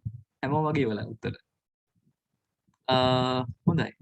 ඒ කියන්නේ ඔයගොල්ලෝ දැනටමත් දන්නවා රුපියල් 5 සෝරි. ඔයගොල්ලෝ දැනටමත් දන්නවා මේ ව්‍යාපාරයේ ස්ථාවර පිරිවැය තියෙන රුපියල් 15000. ඒ කියන්නේ අපි අඩුම තරමේ පොත් 500ක් වික්කොත් තමයි ලාභත් නැත්තේ පාඩුත් නැත්තේ. එතකොට තව රුපියල් 9000ක් හොයාගන්න ඕන නම් මොකද කරන්න ඕනේ? එක පොතකින් හම්බෙන්නේ රුපියල් 30යි නේ ඇත්තටම අපිට. එහෙනම් ඔයා බලන්න තව 9000ක් හොයාගන්න ඕන නම් ඊය ගානේ කීයක් විකුණ ගන්න වෙනවද? يعني එකකින් හම්බෙන්නේ 30යි අපිට. අපිට ලාභේ විදිහට හම්බෙන්නේ එක පොතකින් 30යි. ඒතර බලන්න 9000ක් විකුණ ගන්න ඕන නම් තව කීයක් විකුණ ගන්න වේද? 500ක් විකුණොත් තමයි ලාභත් නැත්තේ පාඩුත් නැත්තේ. තව අතට 9000ක් ගන්න. එක පොතකින් 30 ගානේ හම්බෙන්නේ 9000 30 බෙදුවා නම් හරිනේ. ඒ කියන්නේ මේක හොයන්නේ මෙහෙමයි. මම මේ කියන එක ඔලුවට වැටෙන්නේ නැත්නම් මේ ලියන විදිය බලා ගන්න. අපිට මේ ලාභයක් අපි ව්‍යාපාරිකය මේ වගේ ලාභයක් අපේක්ෂා කරනවා කියලා දීලා අපිට අලෙවි කරන්න ඕනේ එකක් ගන්න වගේ අහනවා නම් අපි ඒක හොයන්නේ මෙහෙමයි. ස්ථාවර පිරිවැයට එකතු කරනවා මෙහෙමයි හොයන්නේ. ස්ථාවර පිරිවැයට එකතු කරනවා අපේක්ෂිත ලාභය.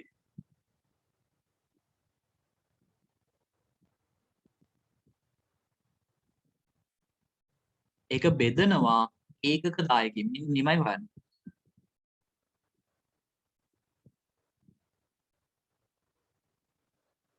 ස්ථාවර පිරිවැය අපිට ආව 15000යි. අපේක්ෂිත ලාභය නම් 9000. ඒකක දායකයේ 30යි. කලින් අපි ගත්තෙත් මෙහෙම තමයි 15000 30න් බෙදලා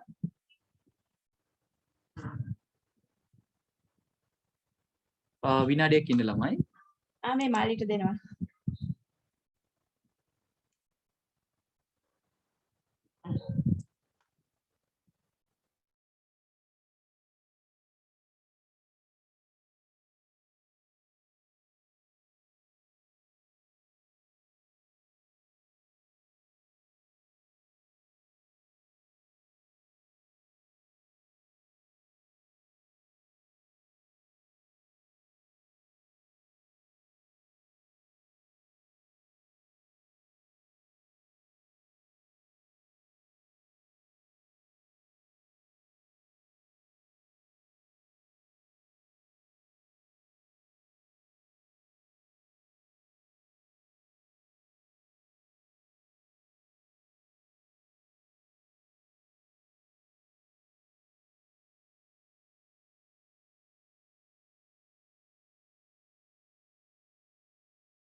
හරි අපි එහෙනම් බලමු. ප්‍රශ්න අංක 12.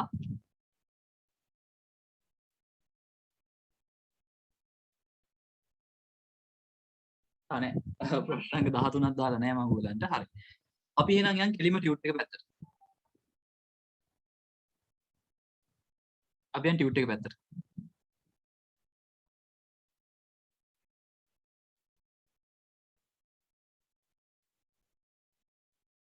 හරි. බලමු අපි.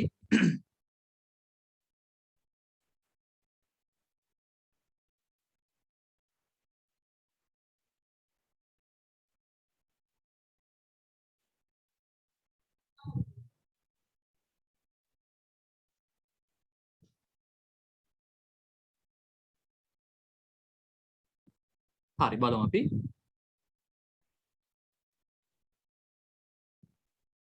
ආන්තික පිරිවැයකරණය. පිරිවැය හැසිරීම මත වර්ග කිරීම. ව්‍යාපාර ආයතනයක ක්‍රියාකාරී මට්ටම වෙනස් වීමට ප්‍රතිචාරාත්මකව වෙනස් වන පිරිවැය වෙනස් වන ආකාරය පිරිවැය හැසිරීම ලෙස හැඳින්වේ. හැසිරීම මත පිරිවැය ප්‍රධාන ප්‍රභේද දෙකකි. ස්ථාවර පිරිවැය, ඉටල්ල පිරිවැය. ස්ථාවර පිරිවැය කියලා කියන්නේ ආයතනයක ක්‍රියාකාරී මට්ටම වෙනස් වුවද නොවෙනස්ව පවතින පිරිවැය. ඔයාලට ඕන එක highlight කරගන්න පුළුවන්. නමුත් අපි මේවා කලින් පාඩම් වල highlight කරගත්තා. ඒක නිසා අවශ්‍ය වෙන්නේ නැති තරම්ම තමයි. විචල්්‍ය පිරිවැය. ආයතනික ක්‍රියාකාරී මට්ටම වෙනස් වීමට සමානුපාතිකව වෙනස් වන පිරිවැය අපි කියනවා විචල්්‍ය පිරිවැය කියලා. මේක ඔයගොල්ලෝ දැනටමත් දන්නවා. ආන්තික පිරිවැය සහ ආන්තික පිරිවැය කරන මේ ටික නිකම් බලමු. මේවා එන්නේ විභාගෙට නිකම් මේ දාලා තියෙන හැඳින්වීමට විතරයි. භාණ්ඩයක හෝ සේවාවක අතිරේක ඒකකයක් වෙනුවෙන් දරන විචල්්‍ය පිරිවැය ආන්තික පිරිවැය ලෙස හැඳින්වේ. ඔයගොල්ලෝ ආර්ථික විද්‍යාවයි ගිණුම්කරණය පටල ගන්න එපා. ගිණුම්කරණයද අපි කතා කරන්නේ මේ විදිහට. විචල්්‍ය පිරිවැය පමණක් පිරිවැය ඒකකවලට අය කර කාලච්ඡේදයේ ස්ථාවර පිරිවැය සම්පූර්ණයෙන්ම එම කාලච්ඡේදයේ සහභාගීට, ඒ කියන්නේ ඒකක දායකයට එරෙහිව කපාහරින ගිණුම් කරන ශිල්ප ක්‍රමය ආන්තික පිරිවැයකරණ ලෙස හැඳින්වේ. ආන්තික පිරිවැයකරණයේ මත ආදායම් ප්‍රකාශනය පහත පරිදි වේ. අපිට පුළුවන් අර විචල්්‍ය විකුණුම් වලින් අඩු කළා විචල්්‍ය පිරිවැය කියන එක ඕන්න තවදුරටත් නිෂ්පාදනයට අයිති ඒවා නිෂ්පාදන විචල්්‍ය පිරිවැය, නිෂ්පාදනයට අයිති නැති විචල්්‍ය පිරිවැය, නිෂ්පාදන නොවන විචල්්‍ය පිරිවැය විදිහට වර්ග කරන්න. ඒක අපේ අවශ්‍යතාවය අනුව අපිට එහෙම වර්ග කරන්න පුළුවන්. මෙහෙම. ආවර පිරිවැයත් එහෙමයි. නිෂ්පාදන නොවන කියලා වර්ග කරන්න පුළුවන්. ආන්තික පිරිවැයකරණය අභ්‍යන්තර පාර්ශවයන්ට කෙටි කාලින තීරණ ගැනීමට ප්‍රයෝජනවත් ක්‍රමවේදයකි. ඒ කියන්නේ මේ ආන්තික පිරිවැයකරණය කියන එක අපි යොදාගන්නේ ව්‍යාපාරික කෙටි කාලින තීරණ ගන්න. ඒ කියන්නේ අලවිය කොච්චර ප්‍රමාණයකින් වැඩි කරගන්න ඕනේද? මගේ ලාභය මෙච්චර ප්‍රමාණයකින් වැඩි කරගන්නවම කොච්චර අලවියක් කරන්න ඕනේද? අන්න ඒ වගේ. මේ තියෙන්නේ කෙටි කාලීන තීරණ යනු දැනට ආයතනයේ පවත්නා නිෂ්පාදන අලවි ධාරිතාවය වෙනස් නොකර ලබා ගන්නා තීරණ වේ. ඇඟලුම් කම්හලක දැනට පවතින යන්ත්‍ර වලින් උපරිම ප්‍රයෝජන ගැනීම ආශ්‍රිත තීරණ. සංචාරක හෝටලයක දැනට පවතින පහසුකම් වලින් උපරිම ප්‍රයෝජන ගැනීම ආශ්‍රිත තීරණ. මෙන්න මේ වගේ දේවල් තමයි අපි කෙටි කාලින තීරණ විදිහට සාකච්ඡා කිරීම කරන්නේ.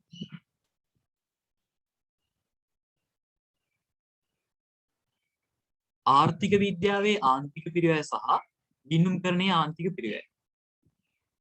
ආර්ථික විද්‍යාවට අනුව ආන්තික පිරිවැය යනු අතිරේක ඒකකයක් නිපදීමට දරන අතිරේක පිරිවැය. මේ තුල විචල්්‍ය මෙන්ම ස්ථාවර පිරිවැයද අන්තර්ගතය. ගිණුම්කරණ මේ වැඩක් නෙමෙයි වෙන්නේ නැහැ. ගිණුම්කරණයට අනුව ආන්තික පිරිවැය යනු අතිරේක ඒකකයක් නිපදීමට දරන විචල්්‍ය පිරිවැය. මේ තුල ස්ථාවර පිරිවැය අන්තර්ගත නොවේ. ඔයගලන්ට මතකයි ආර්ථික විද්‍යාවේ කෙටි කාලයේ දිගු කාලයේ කියලා උගන්වන්නේ. හරි. ආර්ථික පිරිවැයකරණයේ ප්‍රයෝජන. මෙන්න මෙතන ඉඳන් තමයි අපිට අවශ්‍ය ටික තියෙන්නේ. ආන්තික පිරිවැයකරණයේ ප්‍රයෝජන. බලන්න අයවැය සැලසුම් කරන්න. අපිට බජට් හදන්න අයවැයකරණයේදී මේක අවශ්‍ය වෙනවා. මොකද අපේ අලවිය කොච්චරක් තියාගන්නට ලබන අවුරුද්දට. ලබන අවුරුද්දේ අපේ මේ වගේ ස්ථාවර පිරිවැයක් කරන්න වෙයි. මේ වගේ විචල්්‍ය පිරිවැය තියෙයි අපේ භාණ්ඩ ඉවර කරන්න. අන්න ඒ වගේ. අයවැය සැලසුම් කරන්න. විකුණුම් මිල පිරිවැය තීරණය කරන්න අපිට ආන්තික පිරිවැයකරණය අවශ්‍ය වෙනවා. සමච්ඡේද විකුණුම් වගේ හඳුන ගන්න. ඒ කියන්නේ ලාභත් නැති පාඩුත් නැති අවස්ථාව හොයාගන්න ඒකටත් ආන්තික පිරිවැයකරණය අවශ්‍ය වෙනවා. සමච්ඡේද ඒකක ප්‍රමාණය හඳුන ගන්න, විකුණුම් මිල, විචල්්‍ය පිරිවැය, ස්ථාවර පිරිවැය වෙනස් වීම ලාභයට ඇති කරන බලපෑම දැනගන්න. ඒකට ආන්තික පිරිවැයකරණය ආශ්‍රිත තීරණ ආන්තික පිරිවැයකරණය ආශ්‍රිත තොරතුරු අවශ්‍ය වෙනවා. හරි. ලාභ පරිමා විශ්ලේෂණය. ආන්තික පිරිවැයකරණ ශිල්ප ක්‍රමය භාවිතා කරමින් කළමනාකරණයේ වෙත කෙටි කාලින තීරණ ගැනීම සඳහා තොරතුරු ඉදිරිපත් කරන ක්‍රමවේදය මින් අදහස් වේ. ඒ කියන්නේ කෙටි කාලින තොරතුරු ගන්න තමයි ආන්තික පිරිවැයකරණයෙන් අපි දත්ත ලබා ගැනීමක් කරන්නේ. දායකයේ මත පදනම් වූ විවිධ ගණනය කිරීම මේ සඳහා යොදා ගන්නා අතර භාවිතා කරන ක්‍රම ප්‍රවේශයන් දෙකක් නැත්නම් ප්‍රවේශයන් දෙකක් වෙනවා. මතකනේ මම අද දවස් පටන් ගද්දිම කිව්වා ආන්තික පිරිවැයකරණය අපි ඉගෙන ගන්නේ ප්‍රවේශයන් දෙකකින්. නැත්නම් ප්‍රධාන කොටස් දෙකකින්. එකක් තමයි සමීකරණ ප්‍රවේශය. අනිත් එක ඇවිල්ලා ප්‍රස්ථාරික ප්‍රවේශය. හරි. බලමු සමීකරණ ප්‍රවේශය. දායකයේ නැත්නම් සහභාගී කියන්නේ විකුණුම් ආදායම සහ විචල්්‍ය පිරිවැය අතර වෙනස. පාට හයිලයිට් කරගන්න පුළුවන් ඒක. විකුණුම් ආදායම සහ විචල්්‍ය පිරිවැය අතර වෙනස. ඒක හොයන්නේ ඒකක දායකය කියලා ඇහුවනම් ඒකක විකුණුම් මිලෙන් ඒකක විචල්්‍ය පිරිවැය අඩු කරලා හොයන්න පුළුවන්. නැත්නම් මුළු දායකය කියලා ඇහුවොත් මුළු විකුණුම් ආදායමෙන් මුළු විචල්්‍ය පිරිවැය අඩු කරලා හොයන්න පුළුවන්. නැත්නම් මුළු දායකය හොයන්න පුළුවන් ඒකක දායකය වැඩි කිරීම අලෙවි කරන ඒකක ගන්නවා. තව ක්‍රමයක් කියා දෙන්න. ඔයාට ලියා ගන්න පුළුවන් එකක්.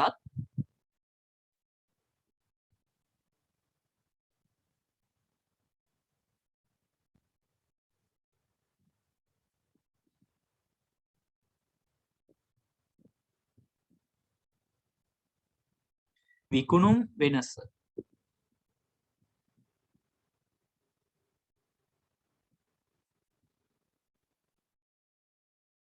විකුණුම් ආදායමේ වෙනස බෙදීම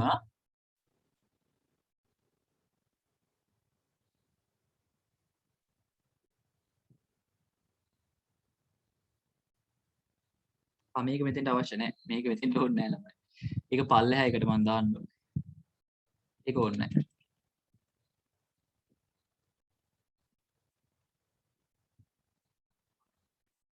බලමු අපි දායක විකුණුම් අනුපාතය. නැත්නම් ලාභ පරිමා අනුපාතය.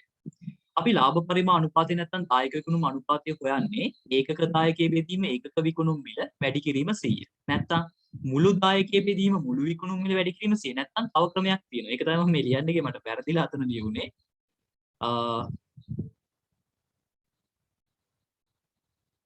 මම මෙහෙම ලියන්නම්. සුද්ධ ලාභය. මම ඩෙල්ටා පාවිච්චි කරන්න වෙනස වෙනුවට වෙනස කියන එක වෙනුවට මම ඩෙල්ටා පාවිච්චි කරන්න.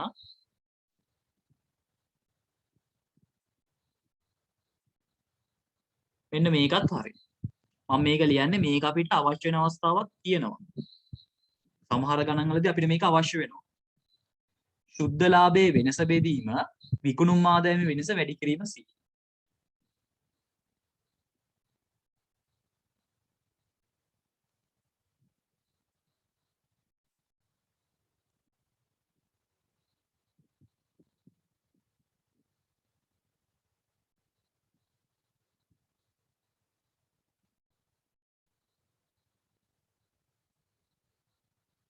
ලියා ගන්න බලන්න.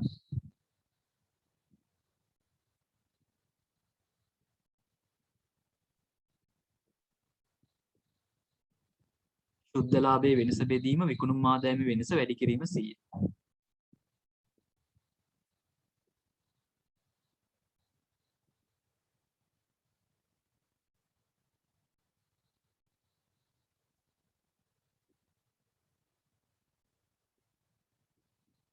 ඊළඟට සමච්ඡේද ලක්ෂය. අපි කියන break even point එක කියලා. PEP කියලා අර්ථ විද්‍යාව කියන්නේ කිසියම් ආයතනයක ඒක highlight කරගන්න ඕනේ. කිසියම් ආයතනයක මුළු ආදායම මුළු වියදම සමාන වන ක්‍රියාකාරී මට්ටම. මුළු ආදායම මුළු වියදම සමාන වන ක්‍රියාකාරී මට්ටම. සමච්ඡේද ලක්ෂය ලෙස හැඳින්වේ. සමච්ඡේද ලක්ෂයේ විකුණුම් ඒකක ප්‍රමාණයක් ලෙස හෝ වටිනාකමක් ලෙස ප්‍රකාශ කරන්න පුළුවන්.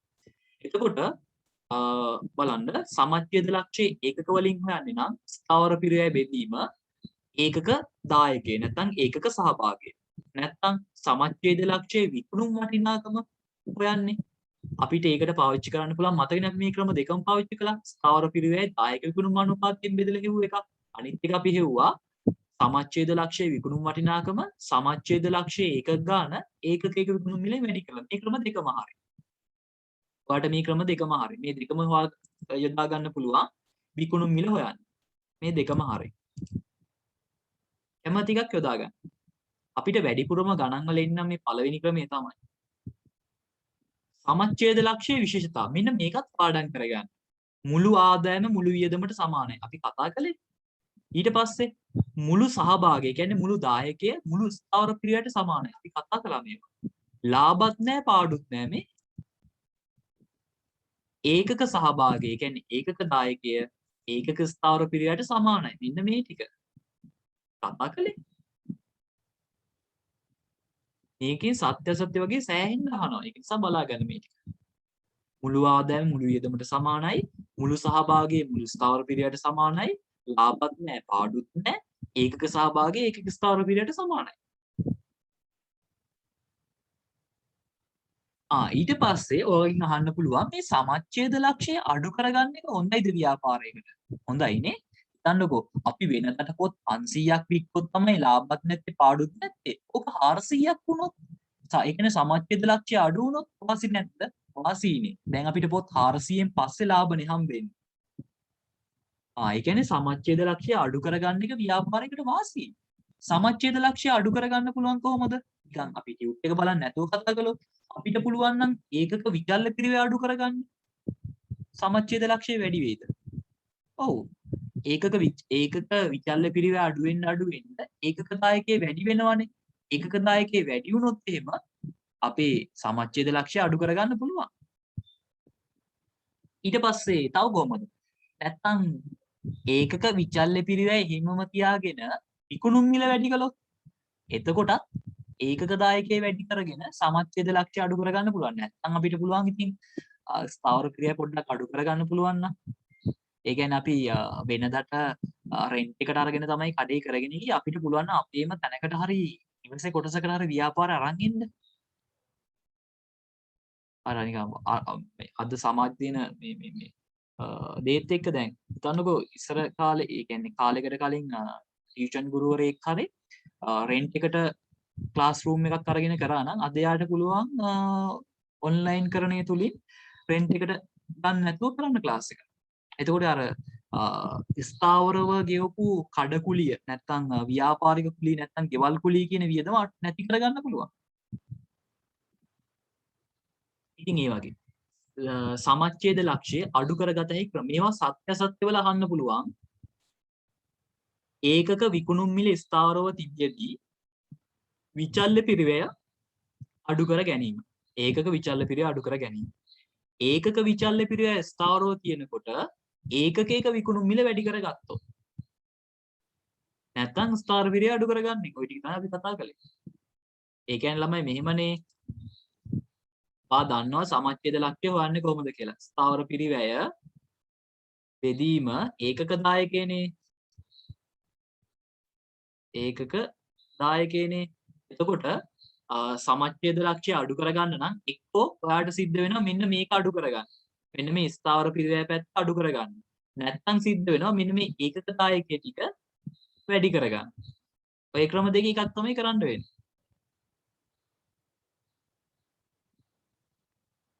එක්කෝ ස්ථාවර පිරිවැය අඩු කරගන්නවා නැත්නම් ඒකක දායකයේ වැඩි කරගන්න. ඒකක දායකයේ වැඩි කරගන්න නම් එක්කෝ ඒකක විකුණුම් මිල වැඩි කරගන්න ඕනේ නැත්නම් විචල්්‍ය පිරිවැය අඩු කරගන්න. ඊට පස්සේ තියෙනවා සමච්ඡේද විශ්ලේෂණයේ උපකල්පන. මේකෙන් තුනක් හරි දෙකක් හරි බලාගත්තා නම් ඇති. මුළු පිරිවැය විචල්්‍ය ස්ථාවර වශයෙන් වර්ග කරන්න පුළුවන් කියන එක. ස්ථාවර පිරිවැය වෙනස් වෙන්නේ නැහැ කියන එක. ක්‍රියාකාරී මට්ටමට සමානුපාතිකව විචල්්‍ය පිරිවැය වෙනස් වෙනවා කියන එක. ඒ කියන්නේ අපි එකක් හැදුවොත් දෙකක් හැදුවොත් මේ හදන ඒකක ප්‍රමාණයත් එක්ක අපේ පිරිවැය වෙනස් වෙනවා කියන එක. ඒකක විකුණුම් මිල ස්ථාවරයි කියන එක. නිතර වෙනස් වෙන්නේ නැහැ කියන එක. ඒකක විචල්්‍ය පිරිවැය ස්ථාවරව පවතින බව. ආදායමට හා වියදමට බලපාන එකම සාධකය ක්‍රියාකාරී මට්ටමට දාලා පරිමාණීය බව. තාක්ෂණයේ නිෂ්පාදන ක්‍රම හා කාර්යක්ෂමතාවය වෙනස් නොවී පවතින බව. මේකෙන් ඕනෙම දෙකක් මතක තියාගත්තා නම් ඇති. හරි මෙතනින් පස්සේ තියෙන්නේ ගණන් හදන්න. හරි. බලමු අපි. ආරක්ෂක ආන්තිකය. කිසියම් ආයතනයක අලාභ ඇති නොවි විකුණුම් පහළ දැමිය හැකි ප්‍රමාණය. අලාභ වෙන්නේ නැතුව විකුණුම් ආදායම අඩු කරන්න පුළුවන් ප්‍රමාණය. අපි කියනවා ආරක්ෂක ආන්තිකය කියලා. ඒක හොයන්නේ සත්‍ය නැත්නම් ඇස්තමේන්තුගත නැත්නම් අපේක්ෂිත විකුණුම් ඒකක වලින් සමච්ඡේද ඒකක ගාන අඩු කළා නම් හරි. ඒක රුපියල් වලින් හොයන්නේ. ඒක එකයි දාලා තියෙන්නේ. ඒක රුපියල් වලින් හොයන්නේ ශුද්ධ ලාභය ආයක විකුණුම් අනුපාතයෙන් බෙදලා නැත්නම්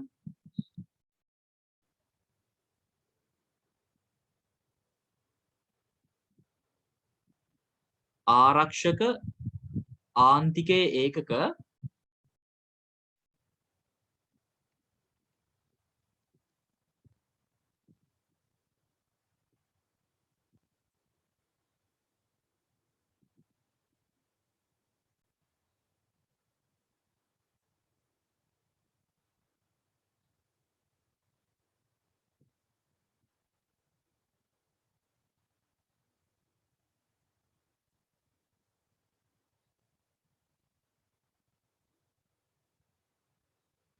ආරක්ෂක ආන්තිකයේ ඒකක ගාන වැඩි කළා නම් හරි ඒකකයක විකුණුම් මිලෙන්.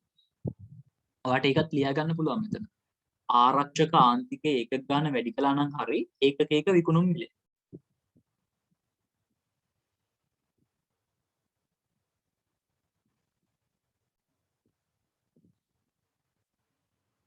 ආරක්ෂක ආන්තිකයේ ඒකක වැඩි කිරීම ඒකකයක විකුණුම් මිල.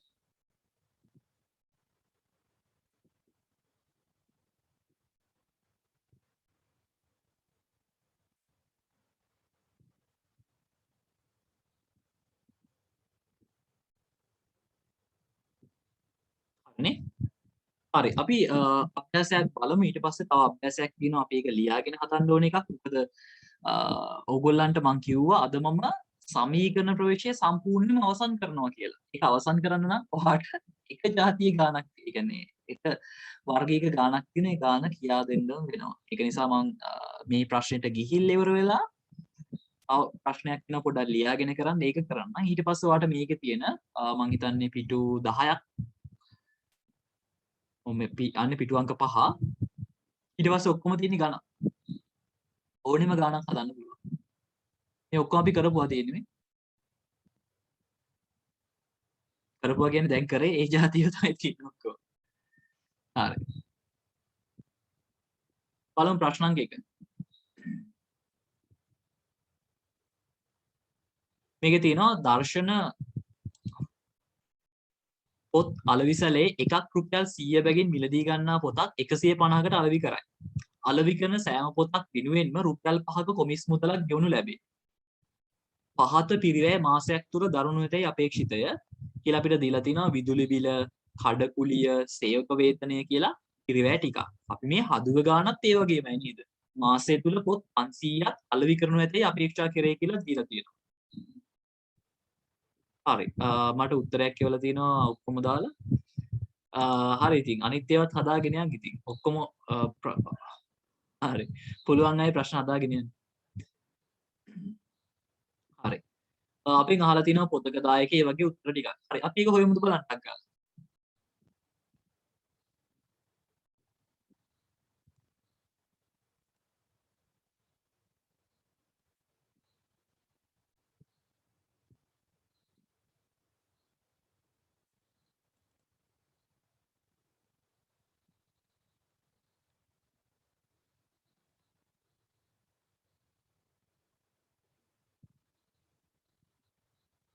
හරි බලමු අපි මොකක්ද අහලා තියෙන්නේ කියලා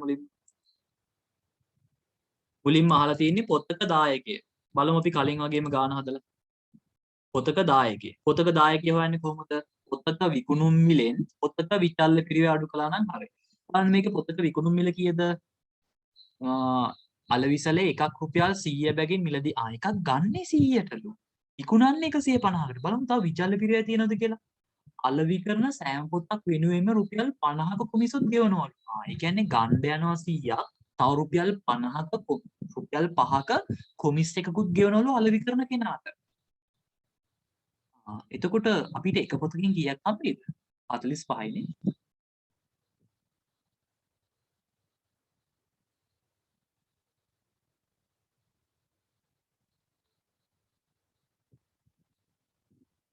පළවෙනි ටික අපි සමීකරණ ලියලිය කරමු. පොතක විකුණුම් මිල.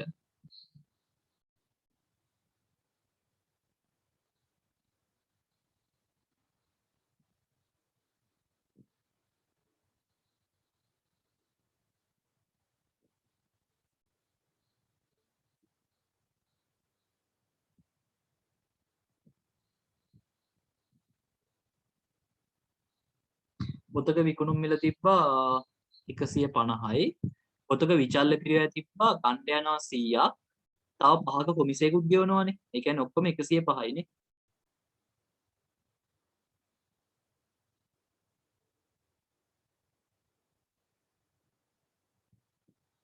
පුරේනවා රුපියල් 45ක් කියලා.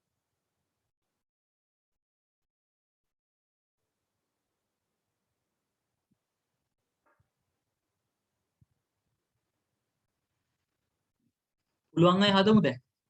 අංක 2 ආන්තික පිරිවැයකරණය මත මාසයට අදාළ ආදායම් ප්‍රකාශනය. ඒකත් අහලා තියෙනවා.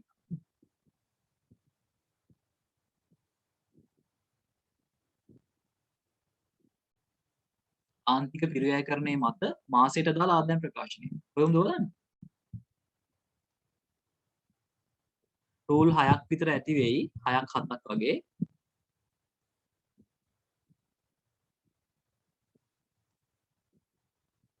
තීරු දෙකක් ගහමු පළවෙනි එක.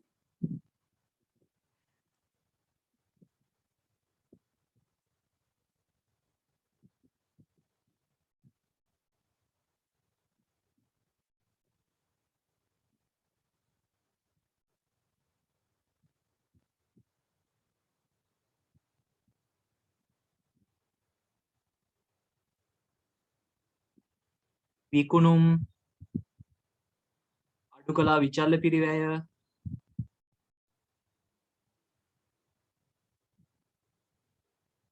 පස්සේ නා මුළු දායකය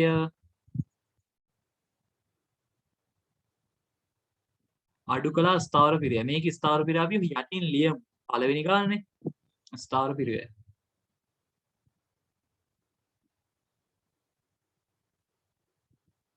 සුද්ධ ලාභය.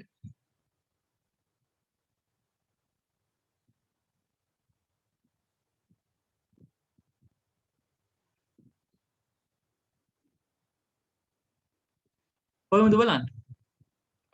අපේ විකුණුම් මිල නම් 150යි. මට ඒක මතකයි. විචල්්‍ය පිරිවැයාව 105යි. ඒකත් මතකයි. දායකයාව 45යි. ඒකත් මතකයි. ඒකක ගාන කීයද? ඒක නම් මතක නැහැ. බලමු ඒකක ගාන. මාසය තුල පොත් 500ක් අලෙවි කරනු ඇතයි අපේක්ෂා කරේ. එහෙනම් 500න් වැඩි කළා නම් හරිනේ. පාවෙනවනේ මේක වැඩි කරන්න කියන්නේ. බිංදු නම් 3යි.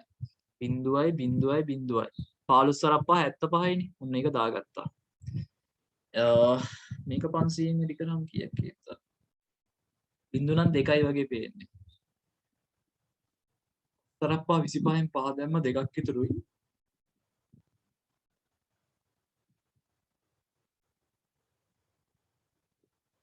කැල්ලකින් ගම්මුනේ මටත් පැටලෙනවා. 50000යි මං හිතන්නේ 52500ක් වගේනේ.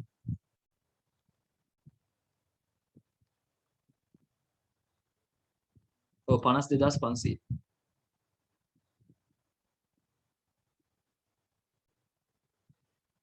මම මෙතන අඩු කරලා ගන්නම් මොකද මට සුළු කිරීමක් ගත්තොත්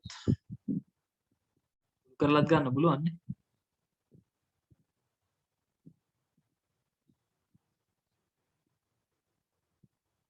විසි 2500ක් කියලා එනවා.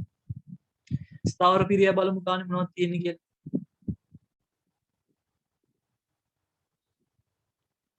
විදුලි බිල, කඩකුලිය, සේවක වේතන.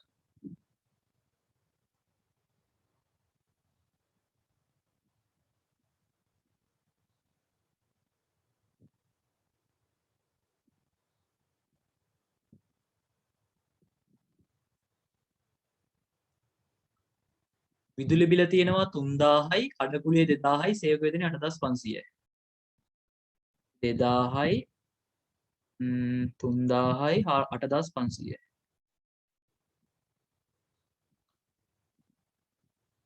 නෑ 3000යි 2000යි නේ.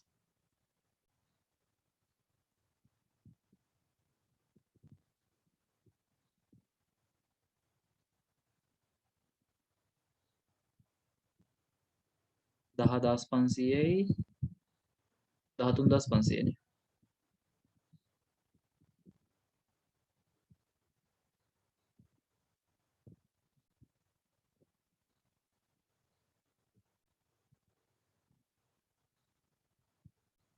ශුද්ධ ලාභ එනවා 9000ක් කියලා.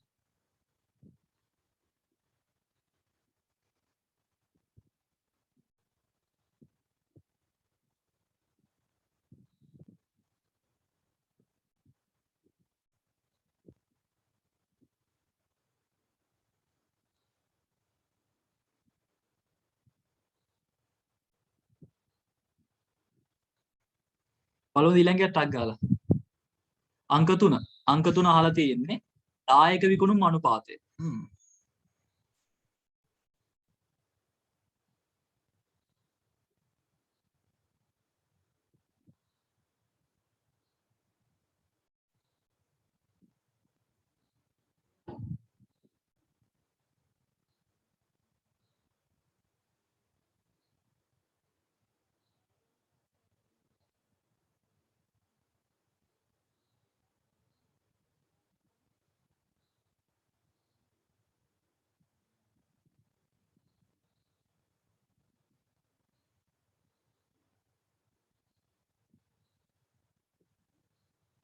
ඒකක දායකයේ 45යි ඒකක විකුණුම් මිල 150යි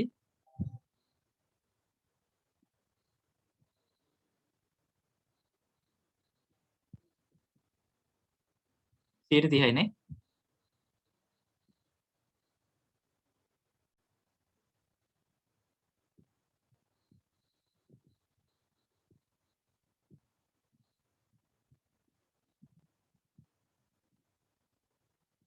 හරිනේ.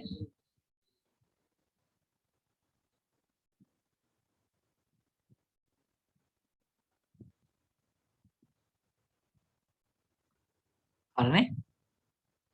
පළමුව 4 වෙනි එක සමච්ඡේදනය වීමට අලෙවි කළ යුතු පොත් සංඛ්‍යාව.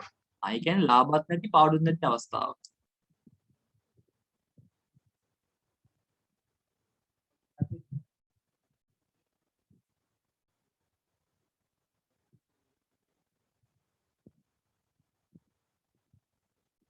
ස්ථාවර පිරියයි බෙදීම ඒකක දායකය.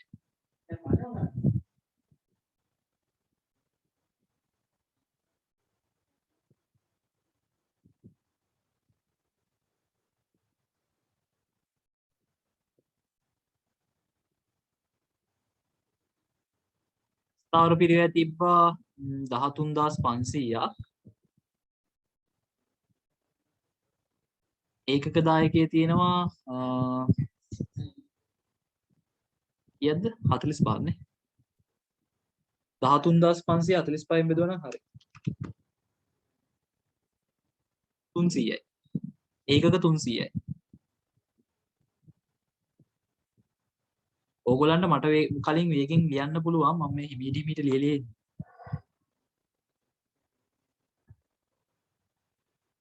හරි ඊට පස්සේ අංක 4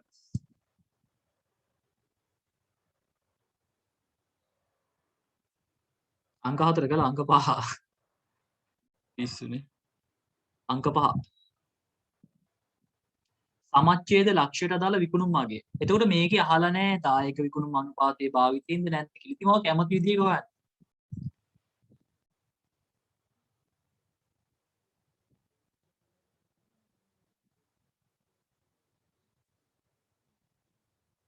සමච්ඡේද විකුණුම් මාර්ගය හොයන්න පුළුවන්. මම 300 වැඩි කිරීම ඒකක විකුණුම් මිල ගන්න 150.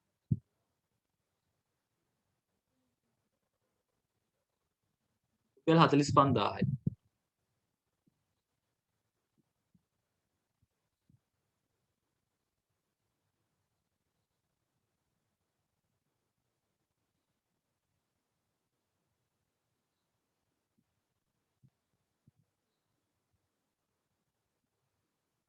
අංක 6.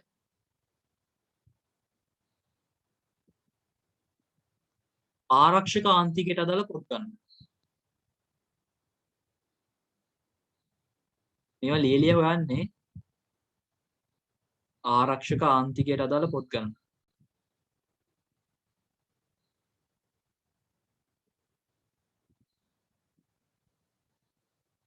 පොත් ගන්න සමානයි අපේක්ෂිත විකුණුම් ඒකක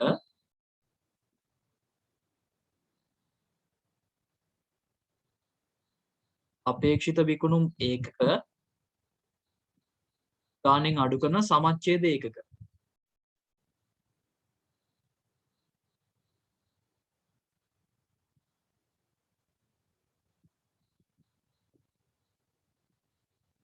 කීයක් තිබ්බද මන්ද ඒකනේ 500යි නේ.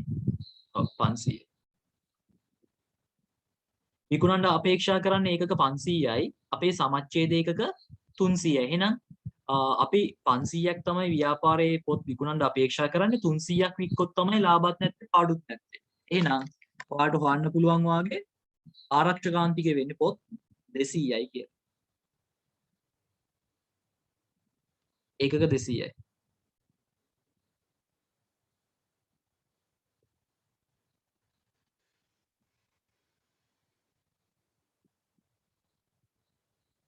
ඔය කීයක් තියෙනවද දන්නේ ප්‍රශ්න. බලමු කීයක් තියෙනවද කියලා. තව එකයි තියෙන්නේ. ආරක්ෂකාන්තිකයට අදාළ විකුණුම් මාර්ගය.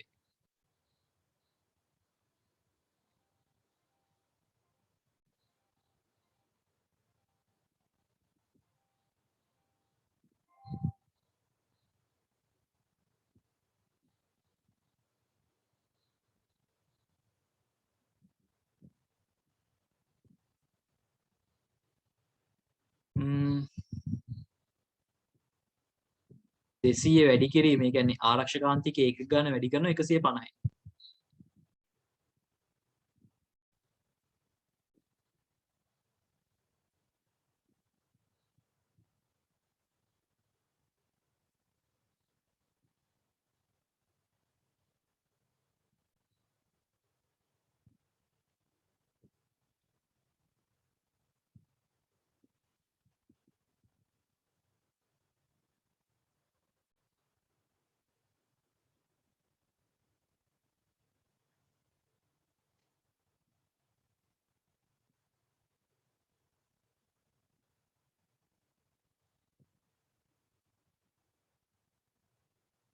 හරිනේ.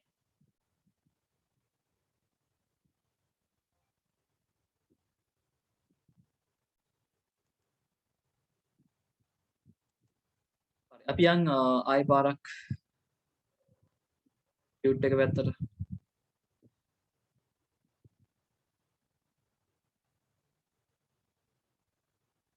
මම මේක ඔයගලන්ට හෝම්වර්ක් දෙනවා 3 වෙනි එක 4 වෙනි එක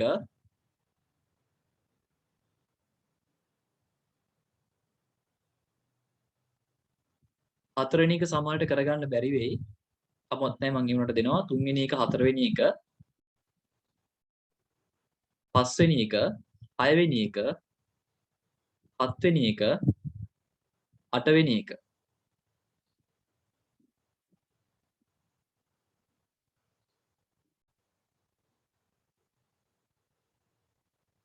ඔව් පුළුවන් විදියට කරන්න 8 වෙනකම්. හරිද?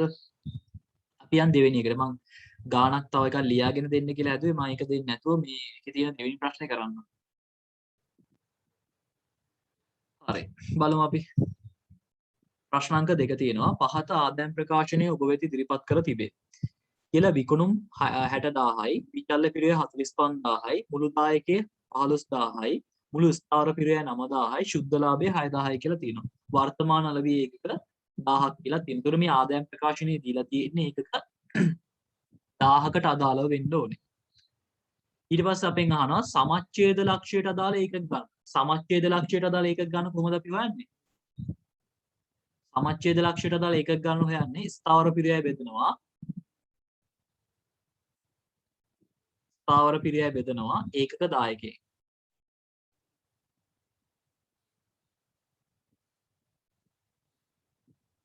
මෙහෙමනේ. මේ ගානේ ස්ථාවර පිරිය නම් ඔයාලට බලා ගන්න පුළුවන් 9000ක් කියලා මේ.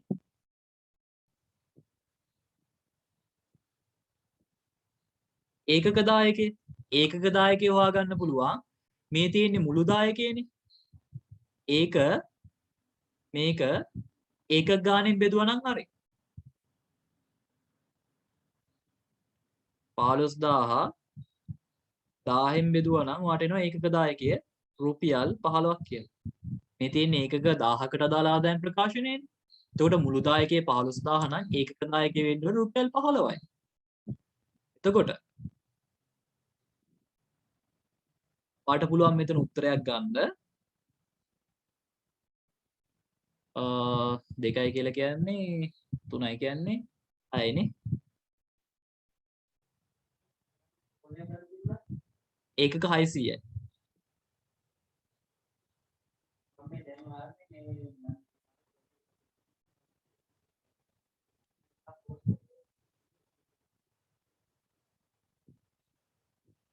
ඔයගොල්ලෝ ලියන පොතේ හදන්නේ ටියුට් එකේ හදන්නේ නැහැ.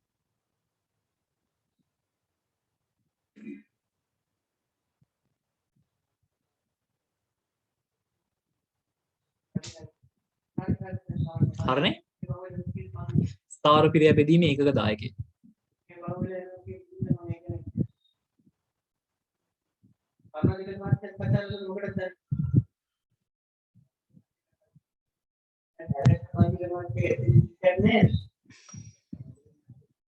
සමච්ඡේද ලක්ෂයට අදාළ ආදායම් ප්‍රකාශනය හඳුන්වනවා. ඒකත් මෙතනම රූල් කරන්න. හරි.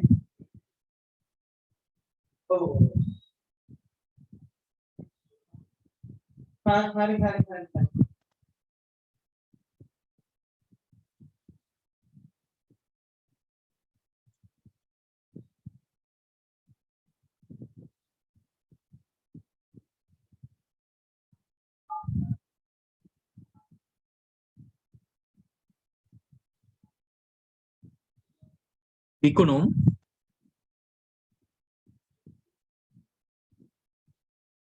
අඩු කළා විචල්්‍ය පිරිවැය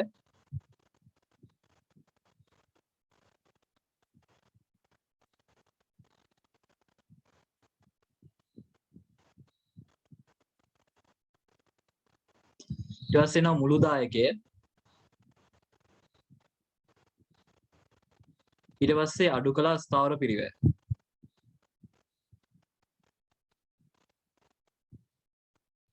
එනවා ශුද්ධ ලාභය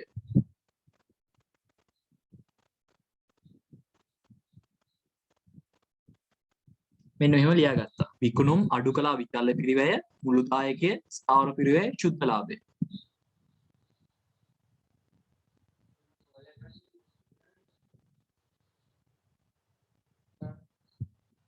මේක හොයන්න මම කෙටි ක්‍රමයක් කියා දෙන්නද ඔයගොල්ලන්ට මේ අහලා තියෙන්නේ සමච්ඡේද ලක්ෂයනේ සමච්ඡේද ලක්ෂය ඔයගොල්ලෝ දන්නවා ලාභත් නැහැ පාඩුත් නැහැ කියලා. එහෙනම් ලාභෙට ඉරක් ඇඳගන්න.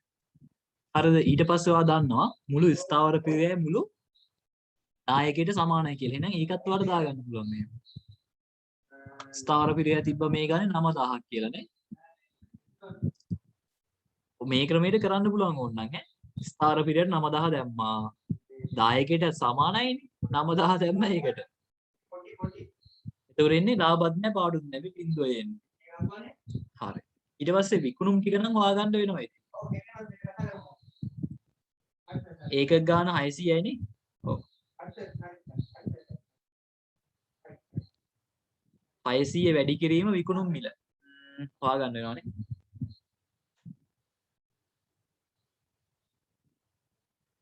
දැන් ඔයගොල්ලෝ දන්නවා 60000 කියන්නේ මුළු විකුණුම්නේ. මේක 1000න් බෙදුවා නම් වාගේ ඒකක විකුණුම් මිල හොයාගන්න පුළුවන්. 60000 1000න් බෙදුවා නම් කීයක් එනවද? 60ක් එනවනේ.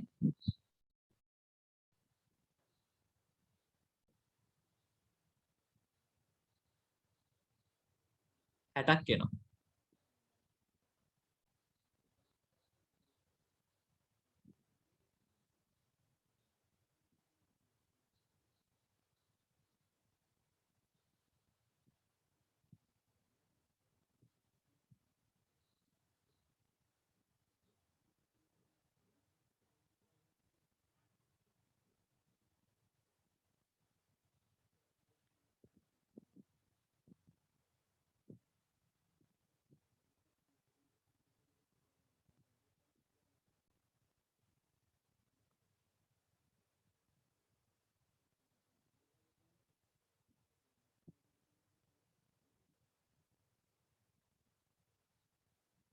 දැන් කීයක් එනවද 27000ක් නේ.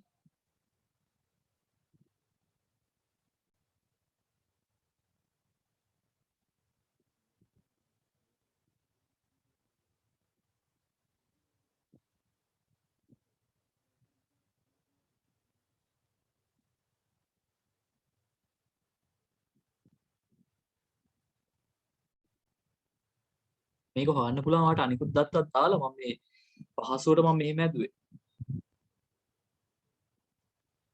ඔයාලට තියෙන්නේ ඒකක දැන් මුළු දායකය කියන එකත් දැන් මම ගත්තේ අර කලින් ඔයගලන්ට කියා දුන්න ලක්ෂණ වලින් ඉන්නේ. ඔයගලන්ට ඕන නම් පුළුවන් මේකට 15 වැඩි කිරීම 600 දාලා හොයන්න.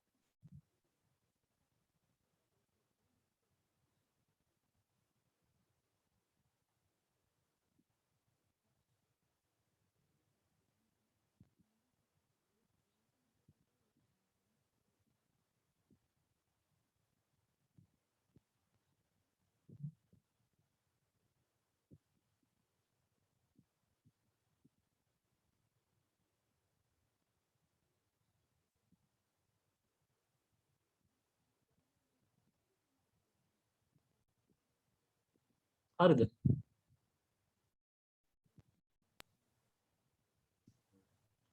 අන්තිම එක අපෙන් අහලා තියෙනවා දායක විකුණුම් අනුපාතය. ඒක කොහොමද හොයන්නේ? ඒකක දායකයේ බෙදීම ඒකක දායකය කියන්නේ නැත්නම් අපිට ගන්න පුළුවන් මෙතනදී මුළු දායකය 15000 බෙදීම 60000 වැඩි කිරීම 100 ගන්නත් පුළුවන්. නැත්නම් ඔයා දන්නවා වගේ ඒකක දායකයේ 15යි මුළු දායකයේ 60යි වැඩි කිරීම 100. මෙහෙම ගන්නත් පුළුවන්. නැත්නම් 15000 බෙදීම 60000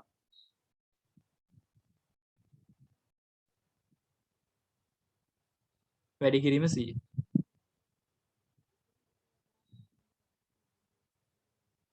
ඊට 25ක් කියලා එනවනේ.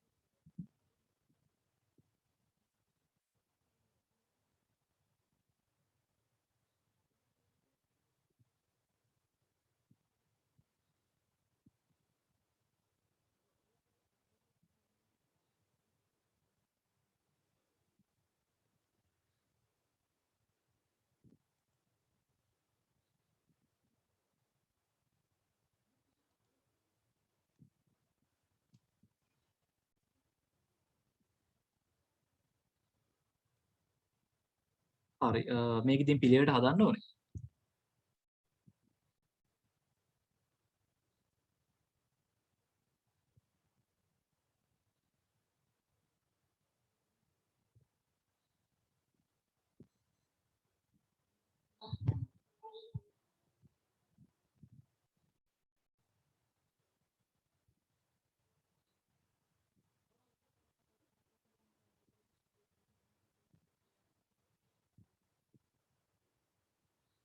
හරිනේ.